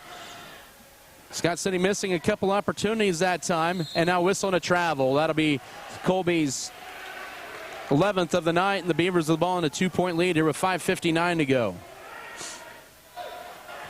Colby's hit 5 threes tonight, make that 6 threes. They hit 3 in that third quarter alone. Scott City's only hit 3 tonight, make that 4. Up top of the Knoll, now to Rumford. They go left to Sage Steckline with 5:49 to go. He'll drive in, right side. Ruelas for his third 3 of the night. Oh, short rebound backside to Kurtzenbrock for Colby. 48-46 Scott City lead in the Colby ball. 5:38 to go. Scott City just leaving that door open for the Eagles. Jones with it up top. Almost stolen away. Now right side with the pass over to Case and Carroll. Hill's 3 for the lead. No. Rebound. Steckline reels it in again for Scott City. Now to Avery Knoll. Knoll drives left sideline, up top to Ruelas. Turns down the 3, steps back out with 5:18 to go into Rumford. Ooh, man, that was almost a reach-in foul. Rumford with it, faces up on Carroll. Now cutting Knoll, his layup, no. Rebound knocked around. Rumford tried to get it, still loose, and that's going to be a travel after the rebound by Carroll, and that'll be Colby's 12th turnover of the night. Trying to get Knoll to tie his career high that time, but unable to with 5:06 to go. And we're going to get a timeout on the floor for Scott City. Coach Brian Gentry going to settle the troops down. It's a full. We'll take it as well with 5:06 remaining fourth quarter. Scott City 48, Colby 46. Back in a minute. This is Beaver basketball. BBN is supported by Norder Supply, Lone Tree Farms, Pioneer Communications, Beaver Booster Club, White's Food Liner, Scott City Eye Center, Shells, Flowers, and more, Scott City Pharmacy, Giftologists. Faro Heating and Cooling of Scott City is a proud sponsor of Beaver activities. Brent and Angie take pride in helping our activities and support our students 100%.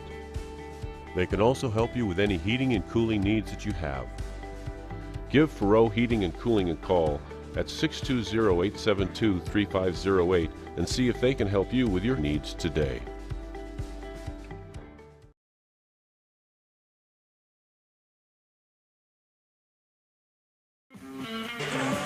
.48-46 Colby trailing Scott City by 2. Beaver ball out of the timeout. 5:06 to go as the Beavers will inbound into the backcourt here to Eloy Ruelas. Ruelas to the dribble. Colby in that man-to-man. Oh, almost bad pass. Kept alive by Ruelas off a deflection.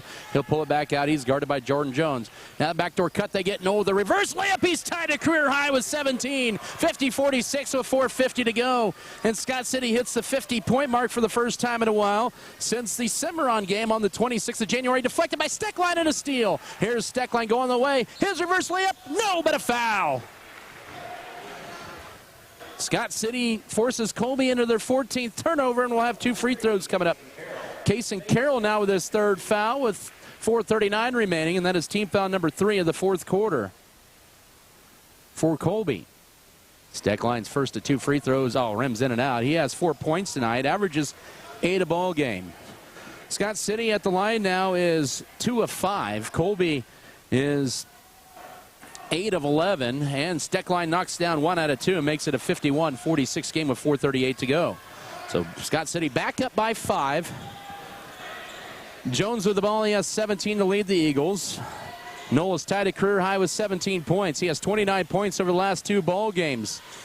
And now up top, here's a Kirstenbrock three. Good, he got it again around his screen. And he has 8 all in this second half, and it's 51-49 with 4:16 to go. And Colby will not go away as they're making a living from behind the three-point arc. Ruelas with it. Finds a cutter. It's Avery Knoll trying to drive in. Gets a strip going up, and they're going to get a foul. And that'll be team foul number 4 on Colby this quarter. And that'll be on Max Kirstenbrock his first. Knoll back to the line where he's 1 out of 2 tonight. He was 1 out of 2 in the first quarter. He has 17 to tie career high. Talking to his dad, Scott, last night, talking about sister Olivia. She qualified for nationals in the pole vault. And congratulations to her. She'll be headed to Gainesville here in a little bit. Indoor track.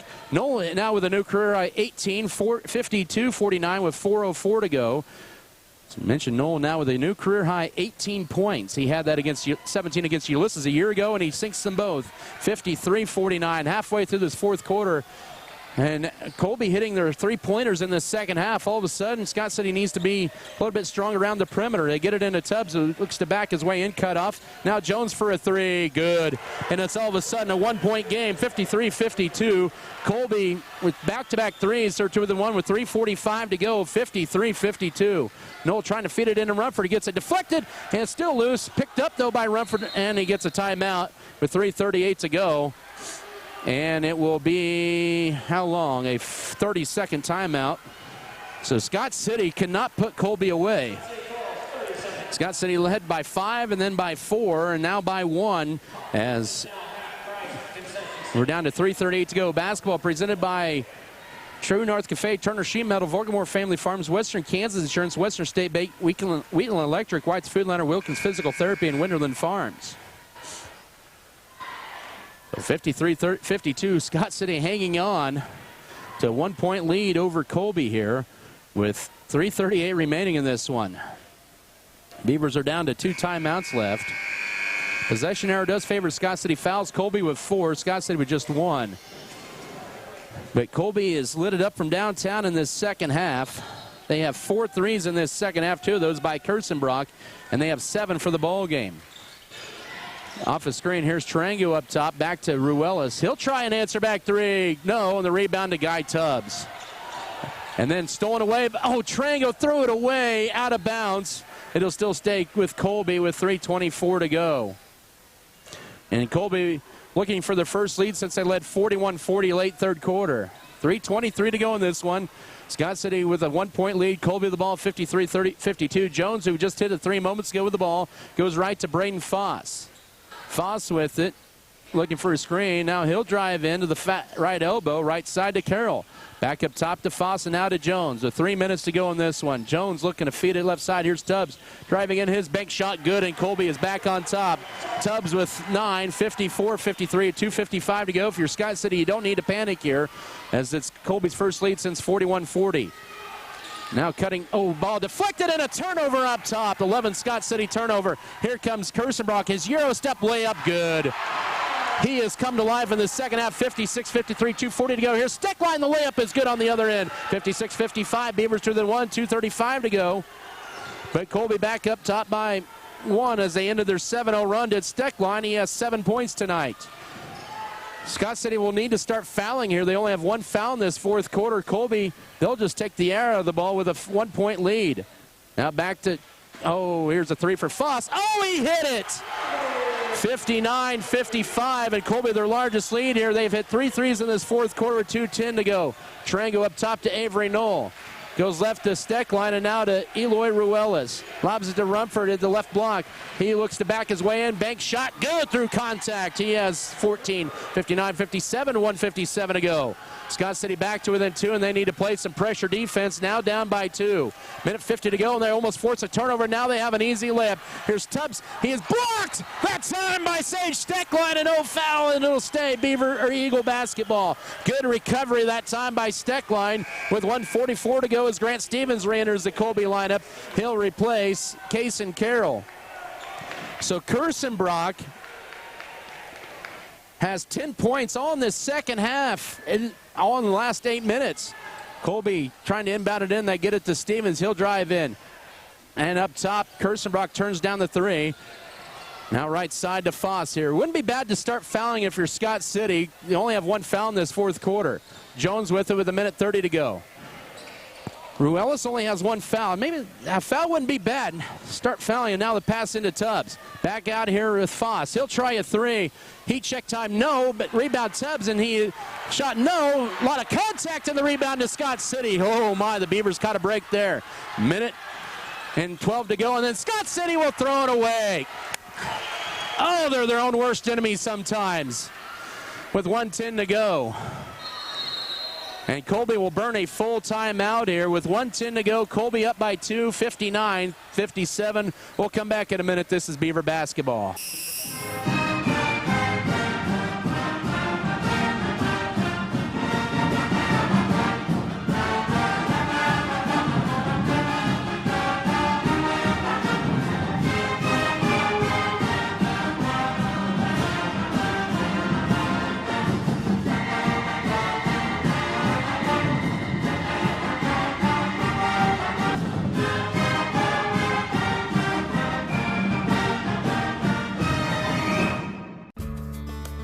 Adding value to our community has been our priority since day one. That's why the Scott Co-op is here with 8 elevator locations, 2 service stations, 5 card trolls, bulk fuel and oil delivery, as well as a full-service agronomy department, including agronomy services, seed, chemical, fertilizer, and custom application. Visit us online at scottcoop.com or download our app for more information. Scott Co-op is a proud supporter of our local communities. Whatever it takes. After a big defensive stop, Scott City commits an unforced error, down 2 with 70 seconds to go at 59-57. As I mentioned, Scott City only has one foul in this fourth quarter. Colby has 4, but the Beavers may need to start fouling if they don't get a turnover force. Stevens and now to Jones. If you're Knoll, you don't want to foul, you have only 3. 1:05 to go. Here's in the front court to Foss. Scott City needs to start fouling here. 59 seconds to go, and there's a foul. Ruelas is second, and the team's second of the fourth quarter. 59-57, Colby up by 2, excuse me. They've led by as many as 4 in this game. Scott City had an 11-point first-half lead. They led it by 6 at the break and by 1 going into the fourth quarter, but Colby has been hot shooting in this second half, particularly from 3. Foss with it. Foul. 50 seconds to go in this game. Foss is up top with it, guarded by Steckline. Foul him. And there's a foul, and that'll be Steckline's second, the team's third of the fourth quarter. And that's what you want to do if you're Scott City, 41.1, but get the right people to the foul line as well.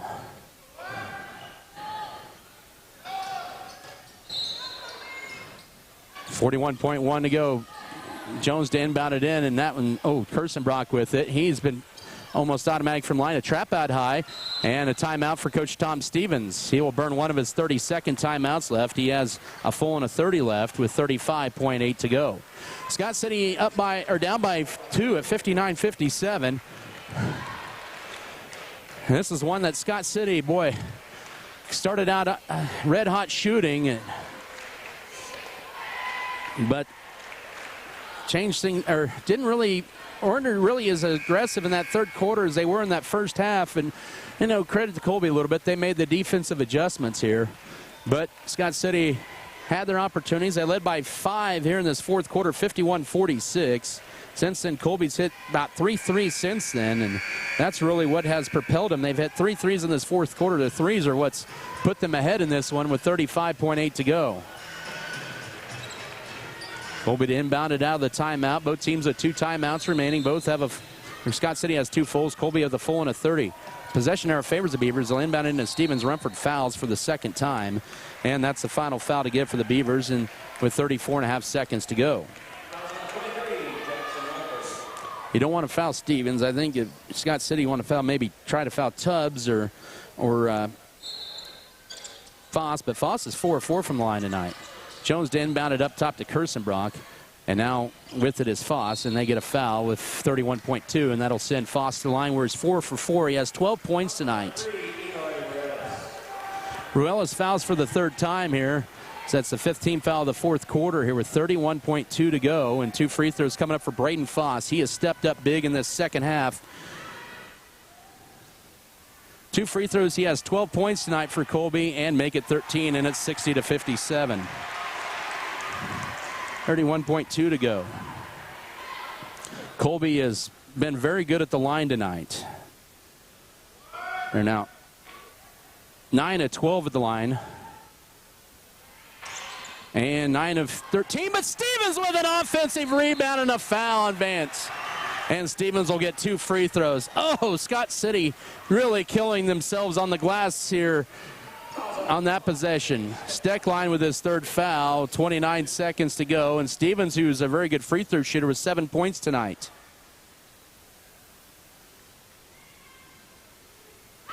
Free throw crawls in. He has 8. 61-57, 29 seconds to go. And this is also a season high of points allowed by Scott City. Second free throw is good, and it's a 5-point game, 62-57. As Carroll checks in for Grant Stevens, who exits with 9 points. 62-57 your score. Inbound end will be to Eloy Ruelas, so he'll pick it up near half court. Every right side now to Steckline. Here's Noel. Scott City doesn't need a 3, but they can't use too much time, and here's a 3. That'll work, and it's good. Baker's dozen and 3 threes for Ruelas. The Beavers not down yet. 62-60 with 20.6 to go. Brian Gentry will burn one of his final 2 timeouts left with 20.6 to go. And we'll come back in 30 seconds. This is Beaver basketball.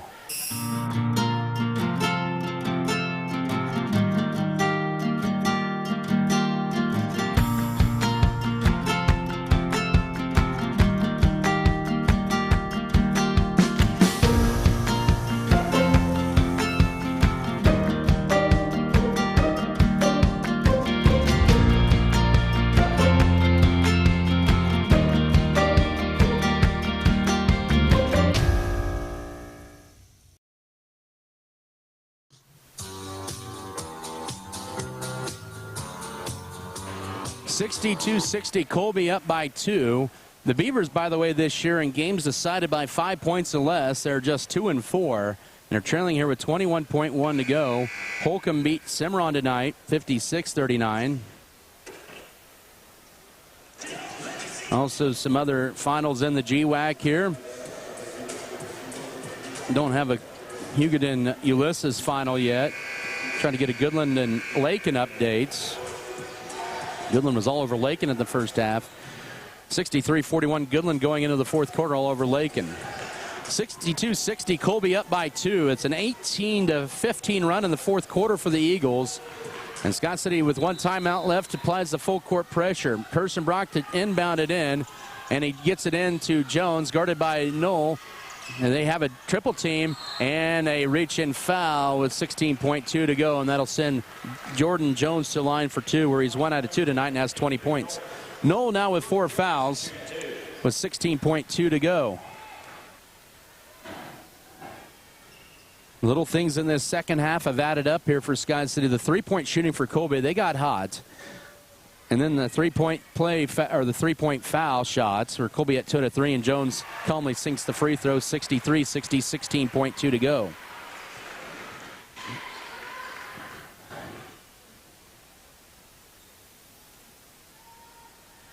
th free throw of the night for Colby. And they are now 7 of 9 in this fourth quarter. 13 for 17 in the game, 64-60, 16.2 to go. As Steckline to inbound this in as they bring in Carroll for Stevens. Ruelas will race it across. He'll flip it to Knoll. He'll drive in and lay it up. Oh, it went in and out of the rebound to Colby. And that'll about do it here with 6.8 to go. Doggone it. Oh, man. 64-60. Alex Tarango with his second, and Colby is going to even up the season series with Scott City in a disappointing loss for the Beavers tonight. As it does not get any easier, you get state-ranked Hugoton and Goodland to wrap up the regular season. This one's going to sting after Scott City really started out hot. Jones with 2 more free throws makes the first, makes it 65-60. And that's going to about do it here with 6.8 to go. Boy, this is going to be a second free throw is good, 66-60. Rumford with it with 5 seconds. Beavers are going to drop to 500, and he'll fire a 3. No. Rebound, and that Kirsten Brock, and that's it. And Colby comes back to win this one, 66-60 over Scott City. Beavers are now 9-9 on the year and 1-4 in conference. Colby now 11-7 on the year and 2-3 in the league. Post-game show to begin after this 3-minute break. This is Beaver basketball.